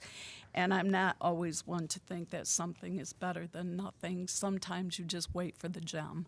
And you told us that there are so many empty businesses, not really sure what you think you're going to get in your new outlying lots if you've already sat here and told us we can't fill what we have. But thank you. Vice President Spatafor. Apologize if this is not germane, but you do have a site on Cedar Street just a little further north. You've mentioned it. Yes. Do you plan to move the operations from that site to this new site, or would you'd have two locations doing truck rental? They would be conjoined. It would essentially be operated as one entity, essentially. So that they would come down, you'd leave two locations, but operating as one entity? They'd have three, sir, Three down there. Yeah, okay, so there's, with the one that I where didn't the know 'cause hotel is. they seem pretty close. Okay, thank you. That's Councilmember Dunbar, then Councilmember Garza. Have you actually gotten or done any exploratory work with a potential retailer or housing or anything that would go in those two? And I apologize, I can't really see from here, but it looks like they take up about a third of the lot size that's out in the front. So have you looked at or spoken with anybody about potential development? No, we have not yet explored that. Again, this was all on our original submittal. There were not these outlots. This is not traditionally how we work with our sites that we have. This came in working with the Planning Commission, and this was sort of their idea that we went along with to be amenable. We try to work with communities to make these kind of things work. So we're open to the option, and if things go forward, we certainly would want to work to try to get that fill as to, it would be semi-unusable to us. We couldn't put things there, so it would behoove us to move forward with that should things kind of get to that point. Right now, we still are, it's very preliminary as it was just something that was brought up by the Planning Commission and something that we agreed to. Okay. My second comment is, I don't necessarily believe that you need the two outbuildings to draw attention to what's behind there, because if there's that much demand for storage, people will find it. And having a sign that says there's U-Haul storage back there. So I guess my question is, and I don't know if this is, if maybe Chris could answer this, is there a way to lot split? Is it possible that you could purchase the back 40 and leave the front up for development that's not, that's still amenable to, incentives or whatever that's needed to develop that into mixed-use residential or anything like that? If you had egress into the back lot, because there's, obviously, we know, there is no way that self-storage requires that much parking. You drive in, you drive out. Right. You're done. But could that be Kmart does considered? sit pretty far off of the road. So It's that is- huge. That is the reason that we do the displays to the front of the building there and along the front of the street. We just put a minimal amount there so when people drive by, they realize that it's storage back there. Well, and I'm fine with that. I just don't know that you need two additional storage buildings on the street to point people to the back. Right. That's my thing, because if, I was just commenting that, we've seen studies that were underserved in storage. I'm not necessarily against storage. I don't know that that's the ideal place for it, but I'm not as concerned with the building that's in the back. I'm concerned with the entire street frontage and transforming that into something different. I think that that's the realm of new development. It's not that massive back lot. And so I'm just curious, is it possible to split that lot and Well, do we just a have the back entire sale? parcel under contract, but as a compromise, we would be willing to split that off and see if we could get development to do something there. I'm sure that they would. But as far as the buildings to the street, my feedback would be that's the reason we run at 90% and our competitors run at 50%, because I believe we try to get the drive-by traffic to see that this is where we are. And it's been successful for us across the country. I believe that, but I also believe that you were just saying that they're coming into your other Cedar Street location and you're directing them and you don't have anywhere to direct them. So Absolutely. that right there is the visibility and knowledge base, like you're gonna tell them it's there. Right. You can also pull onto that lot on your phone at midnight and rent a storage room if you would like to. So that is going to drive that traffic in there as well. Could you repeat that? Wait, I'm wait, sorry, I wait, didn't yeah. hear that. You can also pull into the building lot on your phone and rent a storage room and get an access code and take a picture of your driver's license and have that live verified by an agent and we can move you into a storage facility. At midnight? Neighbors are gonna love that. Okay. Well, no, it's not, I'm sorry. So is LTV. Well, and I'm just saying this because when that was even a grocery store, that was a, Oh, what that was was it, a Farmer huge Jack? It was issue. huge. There was lighting all the way around the no, building. we don't do that to the back of the building. We're very considerate of our neighbors. Okay. We fit into the community. There are no truck deliveries or anything in the back of that lot after 4 PM. We have minimal trucks, probably 8 a week semis. Any truck traffic and load traffic is gonna be in the front of the building facing the street where everything is safe and secure. So don't misunderstand me that we're gonna be, honking the horn in the back of Okay. the building at midnight. That's not what we do. In addition to that, in the front of the building, there are 2 garage doors that we hope to put in that the customer can literally open the door, pull inside the building, close the door behind them, very safely, securely, and quietly load into their storage room at any time. Okay. And just to kind of tack onto that here, in regards to recognition, and that's kind of what the point of those 2 buildings is recognition. And yes, at times of year, when students get out and students are seeking, that's when we have to turn people away, because students are out seeking. It's our average customer, someone that has, in the middle of a move, that needs to get stores, those kind of things. I ran the store at Jolly and Cedar for 5 years. And I can tell you, we told every person that walked in the door, hey, we've got storage. And they're like, really? You have storage here? And so a sign does not denote recognition as much as a product does. And so those storage buildings show what we have, and that causes recognition. Because you ask anybody and they're just not aware, even if you put a sign out that says, hey, this is self-storage, they come in and they're like, you guys have storage? I had no idea. I've driven past here for 20 years and I had no clue you had self-storage. But you put a product out there, they recognize it as what it is. And so what we're proposing is a minimal amount of just sort of display purpose there. That's what we're seeking, is just a minimal amount of display for recognition. Okay. Okay, Councilmember Garza, then Councilmember Hussein, and I have a couple of questions. Thank you, Madam President. So you spoke, oh, and thank you for being here, by the way. I met with John Gilmore prior to this months ago, and I have to be honest, I kind of originally did like the idea, and now I'm a little skeptical of it. I mean, other council members commented as far as all the different storage places, but there's also another one on South Pennsylvania. Yes. Now, you said 400 more units on the old hotel property, correct? So how many units do you have available right now in the Jolly Cedar location? Currently, there are 350 rooms at the Jolly Cedar location, most of which are full. And if this was to go in effect, how many do you plan on having here? I would say the 400, 300 to 400 would probably be in the range of what we'd be seeking on this property. It's determined based on once we get in there and actually set up a plan. That's a preliminary number, so it could vary one way or another. So roughly 1,100 or so units? Potentially, if you count the Cedar Street, the hotel, and the Kmart, yeah. Okay, within, I'd say, what, a mile radius? Approximately, yeah. So, and we met with some of the, another council member and myself met with some of the other storage units, and, from my understanding, and kudos to you guys for, maximizing your place, but they're only getting 40 to 50%, occupancy in their places. So I'm kind of hard pressed to see how this would, even make that more saturated, or sustainable. I mean, for the other places as well. But, and 2 more things, and I'll be quick. Sorry, guys. What neighborhood group did you speak to? Is that Bluebell? It was the Southside I can't remember the specific name of it. I apologize right now. I know we're in talks with just the Southside Business Association. I'm speaking Wednesday in front of them. And then it is I apologize, the name is slipping me right now. I can get that to you, though. Okay, I'd appreciate it. I will actually be out of state this Wednesday, so I won't be able to attend that. But, and my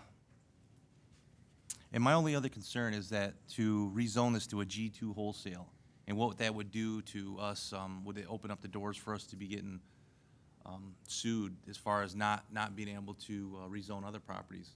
What leg would we have to stand on if we rezone your property, but then, other properties try to come to us? And one thing in regards to that is, we've met with Susan Susan, the planner, and she's been great in a lot of different ways. On this project, she really shut down on us, and so we've been sort of trying to figure out what works best. She's not been supportive in terms of this project from the start. And I'm not pointing fingers at her, but traditionally, when we come into a community, we're kind of guided towards what the community would want or the best way to do this.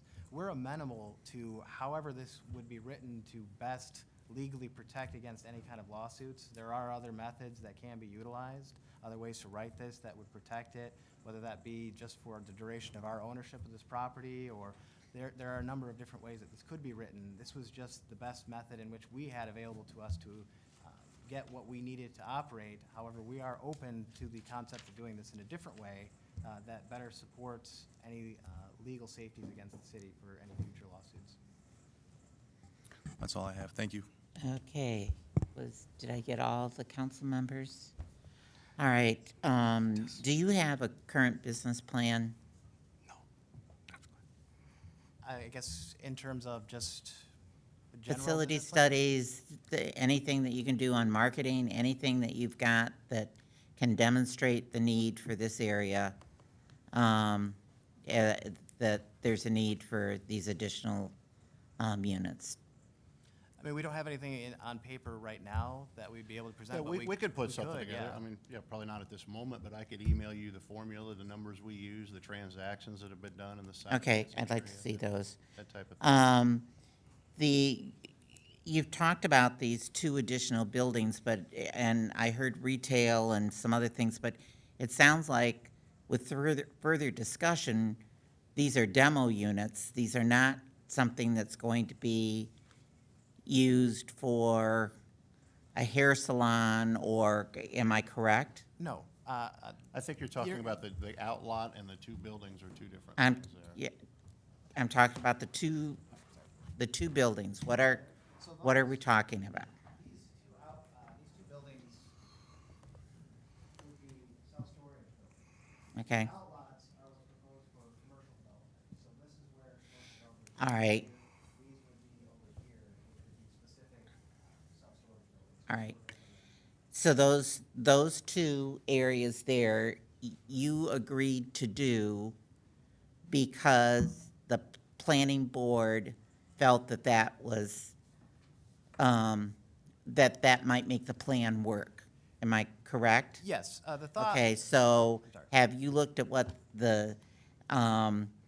as far as your business plan, the idea of putting that into your business plan? And is there any assurance that that would actually happen? It's something that we could look into putting together a business plan. As for those two outlots, as Bill indicated and I've indicated, we'd be willing to write that in and somehow, or change that as another lot to divide the property. That way, turning it over or selling it to a developer. We wouldn't develop it ourselves, so it would definitely be something where we would turn that over to a developer that would want to take that land on. And did I hear somewhere in your presentation that you talked about truck as storage as well? Did I understand that correctly? No, there would be no vehicle storage or anything like that here, no. No This would all vehicle be storage. interior, save for the two buildings that are out front there, again, for the recognition. The plan would be to have this as a climate-controlled, all-interior facility where you would be able to actually pull your vehicle right inside the building. There would be specific areas where you're able to pull in. A door would close behind you for security reasons as well as just climate control. And then you'd be able to unload into the building from that area of the building. So you wouldn't be able to drive around inside the building. There'd be specific load, unload areas that you'd pull inside, and it would be all interior. So that would also assuage some of the issues of the neighborhood. It wouldn't be somebody moving into a storage room outside the building at all hours of the night. Everything would take place on the inside, save for these couple of rooms that would be on the outside. Well, I will tell you, having been part of the issues that were there when it was a Farmer Jack's, and some of the problems when it was a grocery store, there were, the way the noise reverberated, even if it was happening in the front of the building, to the neighborhood had a great, there were a lot of problems with that. Councilmember Dunbar, and then we're going to move on. I just need to stress, like, we keep talking about the neighborhood and want to make it amenable to the neighborhood, but I think I'm fairly confident that it's not just about the use of the back building. There is a will, and in our master plan, that we promote sidewalk, walkable, multi-use amenities. And so if you don't come up with a way to show us that along the street will be something multi-use, I don't know if it's apartments, restaurants, whatever, that's walkable along that sidewalk, that's where the glitch is gonna be here. I don't personally have a problem with the storage in the back. I know that there are formulas that say that we're underserved in storage units. They don't necessarily all have to be in the city of Lansing, but as a region, we're underserved for storage units. It is that size of the parcel and the movement of this council, I believe, and the public, when we did master planning, to get street front development. So please think about that in your plan. Yeah, and I believe that's what Planning Commission was alluding to when they wanted outlots on the front for that walkability. And then we also have the bike path to the side that we would, of course, dress up and participate in landscaping and image the side of the building to make that welcoming and comfortable to people as well. Okay, and then if I may, East Lansing, where the Woody's Oasis is on Trowbridge and Harrison Road, there's a grocery store back there. You can't even see it from the road. They built retail along the road. If it's worth it to find it in the back, people will find it. So I don't think you have to worry about hiding what's there. I would develop the whole front. Okay, with that, Councilmember Hussein, you're moving to set a public hearing. Yeah, so we would actually be setting the public hearing for March 25th. So with that said, I would move Z8 2018. All right, I have a motion. Are there any other questions? Seeing none, all those in favor say aye. Aye. Opposed, same sign. That takes us to the next public hearing. Thank you. Councilwoman? Yes. May I address regarding the U-Haul site? My name- No, at the end of the meeting you can. At the end of the meeting. Yep, we're getting close to it. Believe me, we are. There's a yellow sheet, sir, that you would want to sign in? I signed it. Okay, you're, I signed a blue one. Oh, Told me to sign it. did he sign the blue? I did, and we thought it was part of the group. Okay, sir, it was mistaken. They thought that you were one of the presenters, and so that's why they didn't have you speak. I will let you come to the podium now, and we'll give you your 3 minutes. Thank you. I apologize for the error. Appreciate the council. My name's Rick O'Connor. I'm First Vice President of Marcus and Millichap. I've been selling commercial real estate for 34 years. I've sold 15 Kmart's in the state of Michigan and in Ohio. I just kind of wanted to bring it in light of the process. As you know, the shape of landscape for retail in the Amazon world that we live in is changing, and it changed 5 years ago. And the fact that you've lost a lot of retailers, going to 1 million square feet in this area alone. But I've been working on it for almost 2 years, since April of 2017. I've called everybody in this town. I've spoken to the mayor. I've spoken to Susan. She told me initially, no chance for mini storage. I never called anybody in the mini storage business. I called everybody in the retail business, from, Bed Bath & Beyond, Burlington Coat, all the typical retailers that I would find and cultivate to come in at some level. Give me 30,000 feet, I'll make 3-4 tenant deal. They're not interested in coming to the south side of Lansing. The demographics, incomes, crime, it's just not going to perceived as a sustainable retail project. With that being said, I've got 3 or 4 interested parties. They're all mini storage operators. We picked U-Haul because they're in the area, and they have the best reputation for this. So That's really kind of what I wanted to say, that, you know, we've turned over every rock. It's not a waiting game anymore. We need to change the ability to reutilize these buildings in some creative ways. And that's been my job, and I'm bringing it to the council, that my highest and best use is mini storage. Thank you. Thank you. No. Councilmember Washington. I'm almost speechless. Our city that has 65% of the population is garbage, high crime, the demographics. I am so incredibly insulted, I can hardly see straight. And if the best we can do is storage because that part of the city is rotting, again, how insulting. You know what? Maybe I want a roller rink and a laser tag and jumpaline and everything else up in there so that our rotting neighborhoods will have some entertainment. But to say that the best we can do because nobody wants to be in our city on the south side, thank you. Okay, was there another point of order over there? Councilmember Dunbar. You know, I can't even is the state.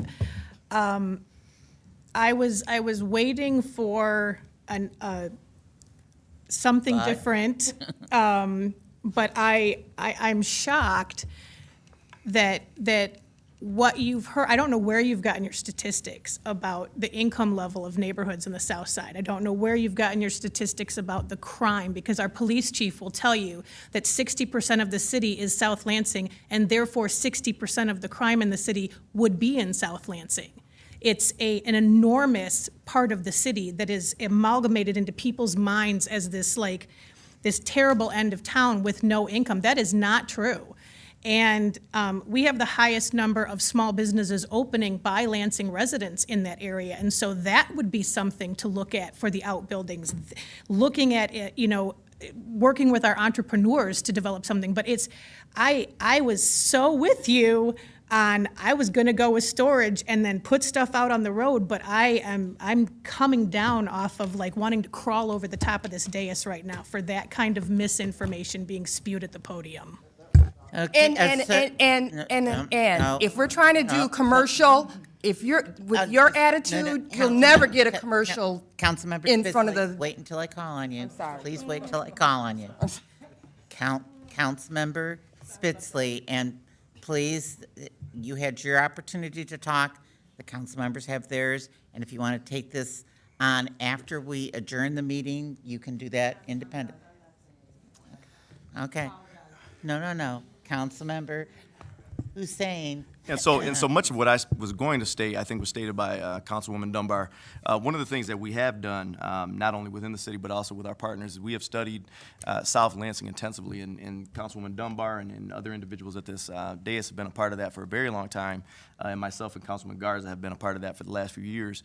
And what we know is everything that Councilwoman Dunbar said is true. The household median incomes are much better than what you just referenced up here at this podium.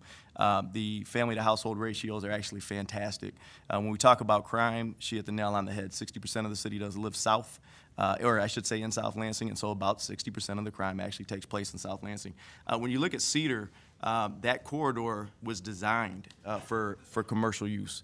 And there's, to be honest with you, it is the most traversed corridor in the entire city of Lansing. And when you talk about some of the small businesses that might be having a hard time at kind of making a go on Cedar Street, some of that is because we are not doing a good enough job at reactivating some of our huge commercial spaces, such as this Kmart site. If we were to put self-storage at that site, and here's the thing, there's another conversation to be had. The fact that this does not comply with the master plan, the fact that it absolutely creates a disruption, essentially, in land use patterns, the fact that it really is, if you look at our zoning map, it really is a spot zone. There's a reason that the planning board denied this. There's a reason that the zoning administrator is not on board with this. You put all that aside, though, this particular site, and I understand where Councilwoman Dunbar was going with the splitting of the property to bring that commercial frontage up to the street, and I appreciate that. But again, this site is incredibly important to adjacent businesses and things of that nature that really, I think, depend on some of that incidental business that they get from these bigger sites driving traffic on that corridor. But again, yeah, with all due respect, if you're having a hard time marketing that property, I would say that's an issue with you and not with South Lansing. Thank you. Okay, thank you. Okay, with that, let's go to the next introduction of a public hearing. Okay, we're reading in our second introduction. This ordinance for the City of Lansing, Michigan, provide the code of ordinance to be amended by providing for rezoning of property located in the City of Lansing, Michigan, and for revision of district maps adopted by Section 1246.02 of the code for property located at Z9, 2018, parcel number 33010117480021, rezoning from C residential district to F commercial district. It was introduced by the Committee of Development and Planning, read the first time by its title, and referred to the Committee on Development and Planning. Councilmember Hussein. Okay, so this is a very small parcel of land.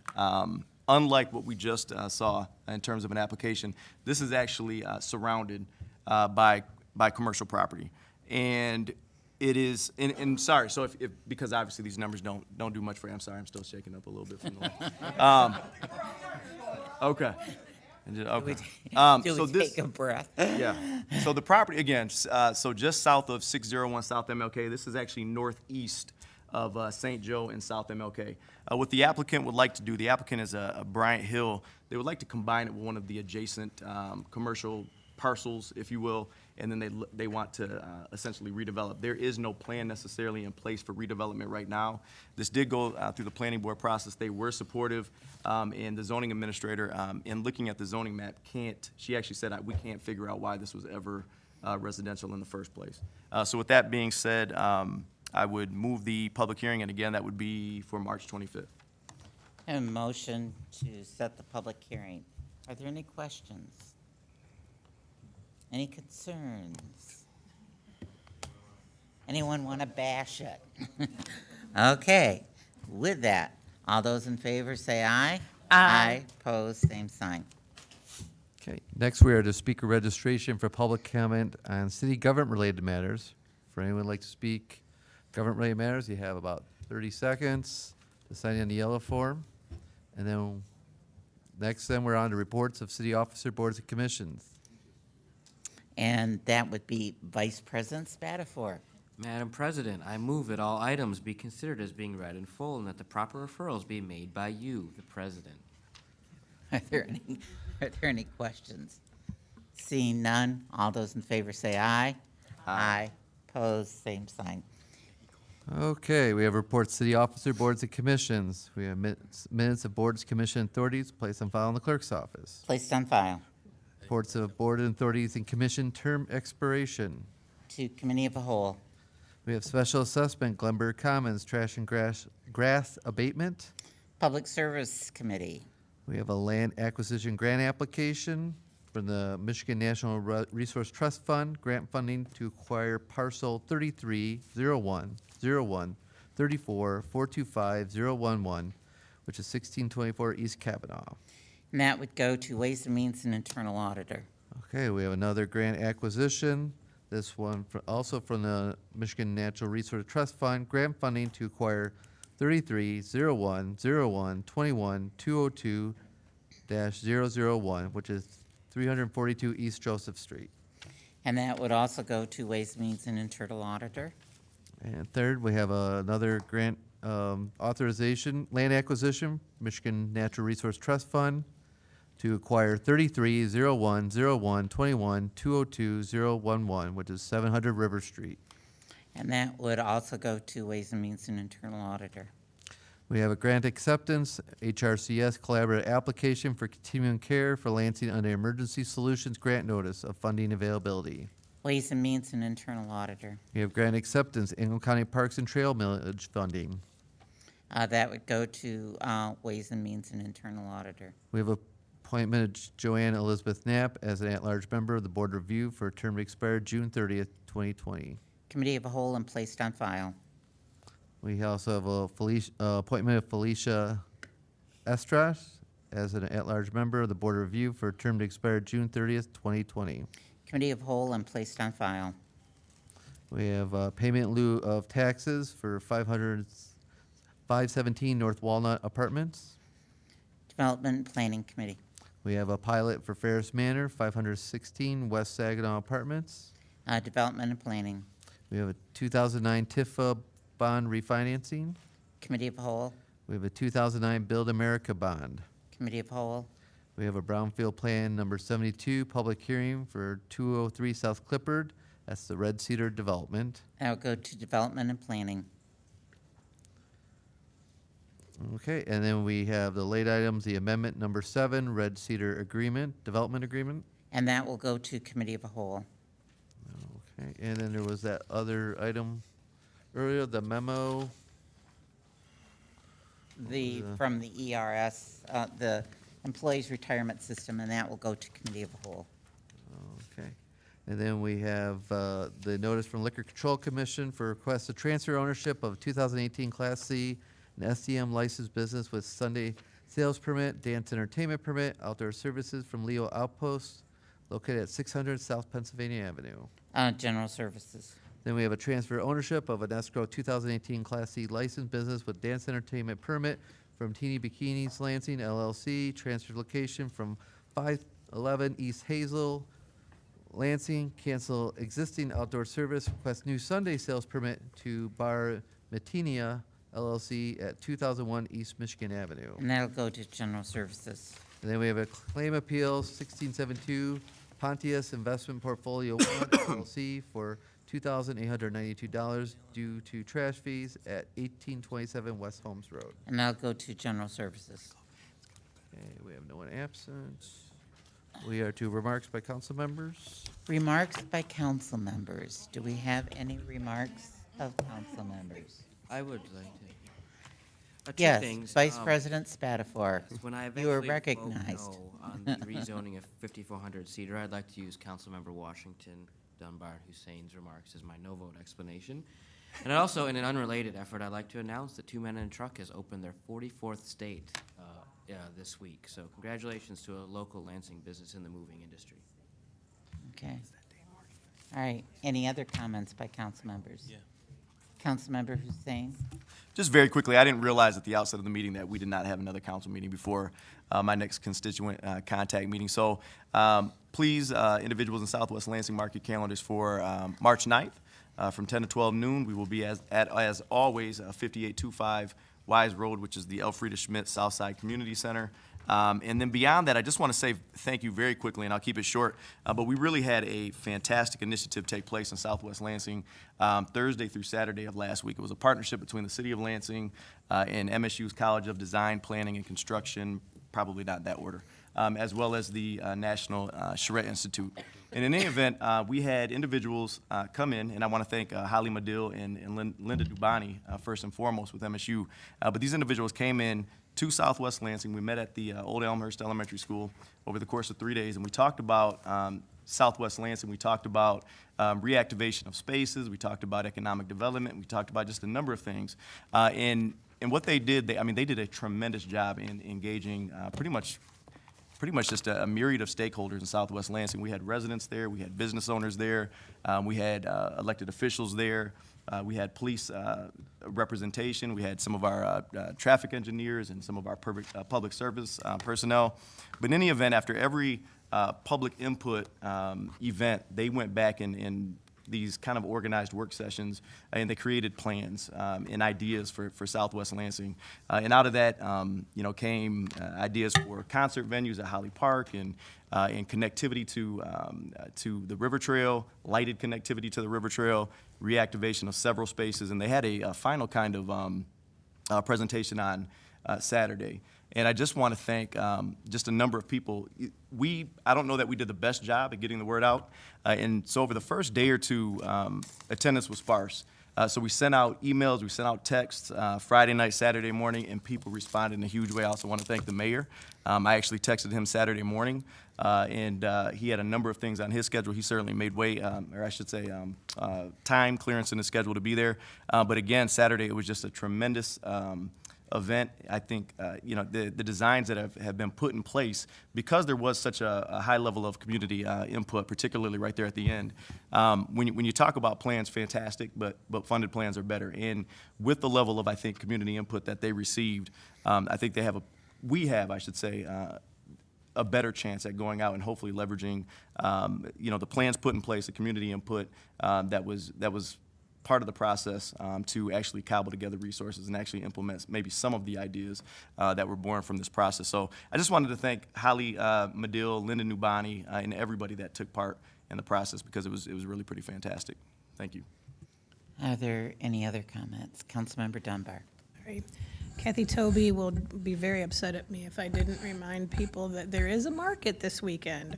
The South Lansing Farmers Market holds winter markets once a month during the year, inside, not cold outside, and there are almost 30 vendors, I think, right now. It's going to be Saturday, the 2nd, which is this Saturday, from 10 to 3. You can obviously go to Councilmember Washington's contact first and then come right around the corner, because it is right around the corner from Rio Town on Barnes Avenue at St. Casimir in the old school.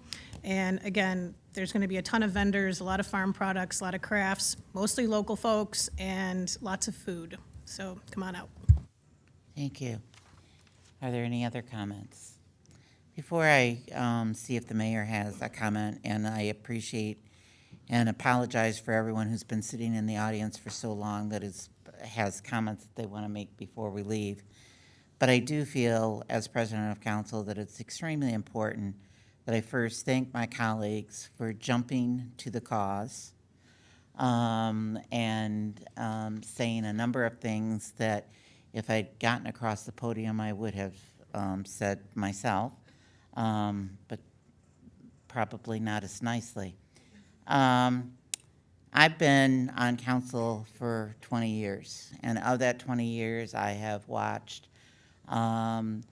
different initiatives that have happened and not happened in our city.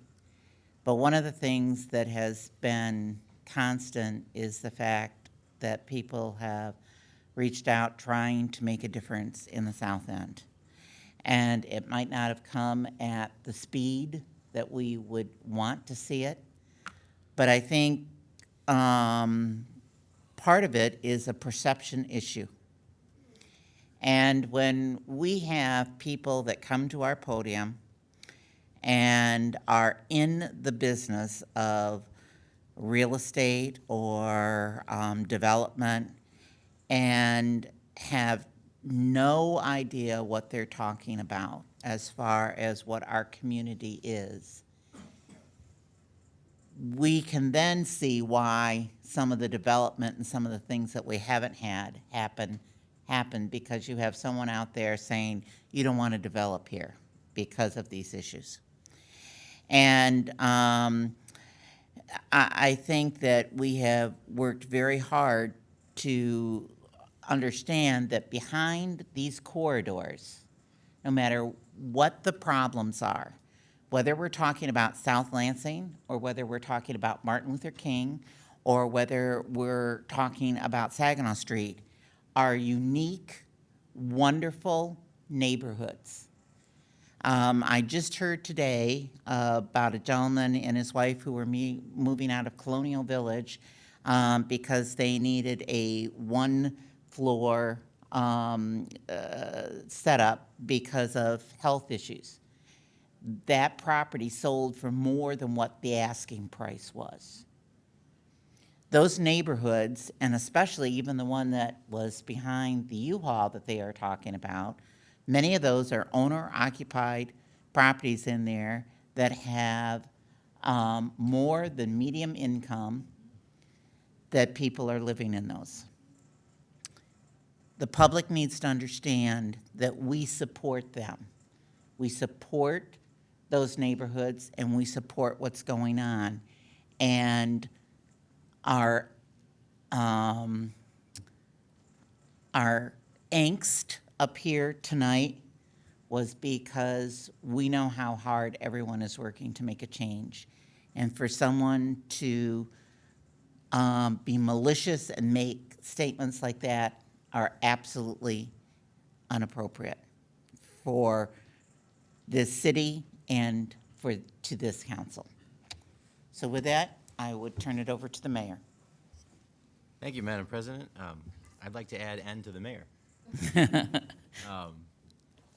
Yeah, we've been having conversations about this for a little while, but I'd say not a lot of conversations, because one thing that was said that was correct was that when we spoke on the phone, I informed him that I did not think that it was the right proposal. But we've gotten to this point, and I concur with everybody's comments here.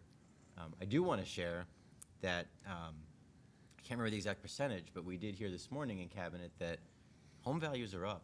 Yes, they are. Home values are up. So houses are selling for more, houses are worth more. Things are going pretty well in the city of Lansing, and I'm proud of that.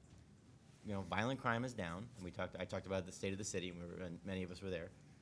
Housing values are up. We are turning the corner. We are getting better. Although I don't know that turning the corner is the right phrase, because I do feel like we have been getting a lot better in the last many years. So I continue to be optimistic about our city. I continue to believe this is a great city. I live on the south side. I have since I moved to Lansing. You know, I've represented parts of the south side all the way down to Miller Road for 10 years on the county commission, for 5 years in the House, and now as mayor. And Southside residents are proud. Southside residents are passionate, and we've seen that, right? Several of you here are Southside residents. Even the Northside residents, you love the Southside. Yeah, I wasn't going to weigh in because I feel like a lot of commentary has been said, but I think when people come in and don't understand the city of Lansing, they're not my kind of people. And we're going to keep moving forward in a positive direction. And I appreciate what went on tonight as much as I don't appreciate what originally went on tonight. So thank you. The other thing I did want to reference, that's another big positive, is that Councilman Garza and I were at an announcement earlier in the week with GM, who's putting another $36 million into the Lansing area. And I thought that was a tremendous announcement. We were both there. Oh, and sorry, and Councilwoman Spitzley was there. That's on me. That's on me. But they were both there, and I was there, and everybody was invited. I know people have work and jobs, Right. so no disrespect. You know, you're all doing your thing. But we were able to be there, and it was a good announcement for the region. Yeah. So I want to end on a positive note. GM just committed to put another $36 million. You know, the Mary Barrow was there and made the announcement and stood with all of us. And just wanted to leave us with a good, positive taste in our mouths. So thank you. I do want to make one correction to you, Mayor. I don't think the statement is, I believe Lansing is great. I'm with you. Thank you for the correction, Madam President. Thank you. All right. Okay. Okay, we're at public comment on city government-related matters. Loretta, you're going to come forward, and then Max is after that. We have three minutes. Okay, the Red Cedar development in the Brownfield, the $54 million bonded over 30 years, which again amounts to the public paying for a private profit for a developer. I understand that that's property tax versus income tax. I understand that there's $123 million with interest that would be expected to be covered over that 30 years, and it would only generate $17 million in income tax over 30 years. So we're talking about, in exchange for $500,000 of income tax, potential income, giving up $123 million in property tax. That is nowhere good enough, folks. That is not going to cut it. And I hear people say, well, you know, if you don't do it, you don't get anything. Well, it's not costing us anything right now to have that property sit there. We're not spending a dime on that. If we wait for a better deal, as Jody said herself tonight, is sometimes what you need to do, And if we negotiate from power instead of from fear, we can come out better than that. 100% of nothing is nothing. If you don't ask, you don't get. So what do we ask for? We ask them to cut the term of the brownfield in half, from 30 years down to 15 years. If it doesn't make sense for them to do it at 15 years, it doesn't make sense at all. 30 years of the developer profiting off of the public, while they can do what they want with that money, and we are stuck with no money for police and fire and legacy costs, is not acceptable. At the end of the 30 years, what have you got? You've bought yourself a complete complex of 30-year-old obsolete buildings, which I can just hear the developer now saying, okay, well, you know what? Hey, we didn't maintain these like we don't maintain most of our properties. And, it's in a floodplain, and we really can't do anything with them. So we need an Oprah now. We need an Oprah on all these buildings that are 30 years old and obsolete, and we want 12 years more of tax-free money. That's not acceptable, people. Can they cut it in half? Sure they can.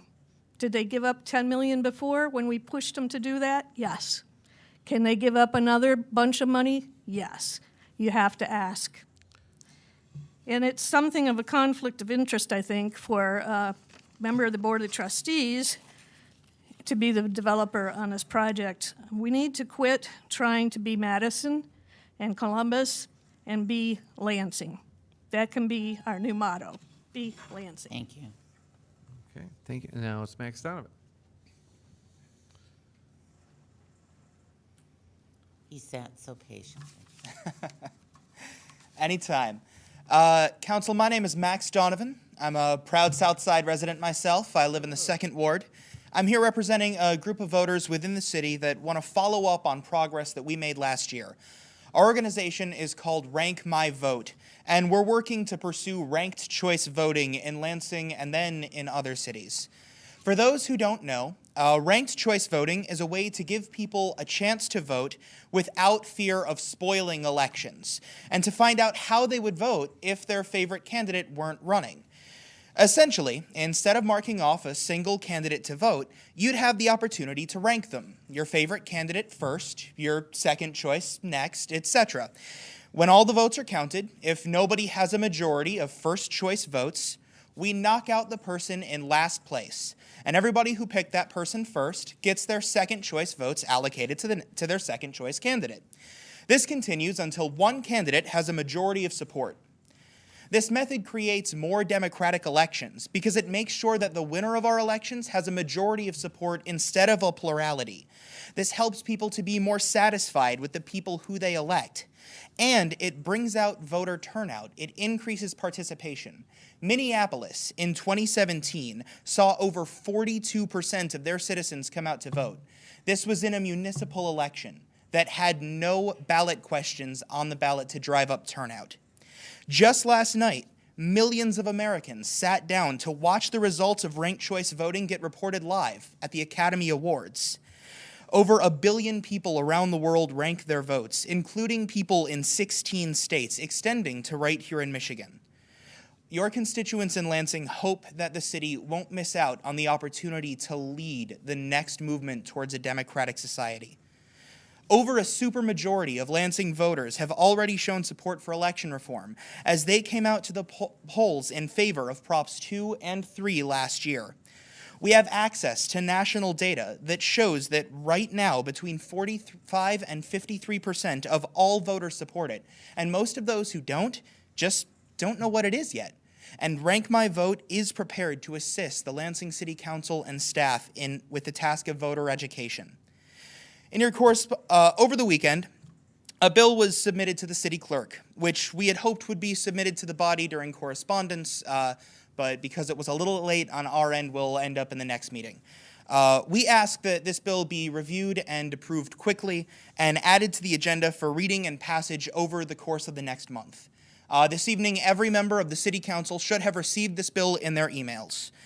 It is our hope that the City Council will work with us to give the voters this choice so that they can create a system more responsive to the needs of our city.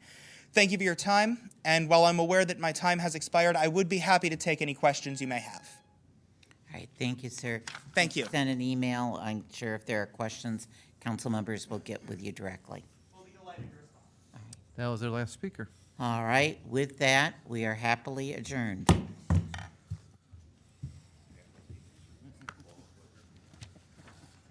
Whew.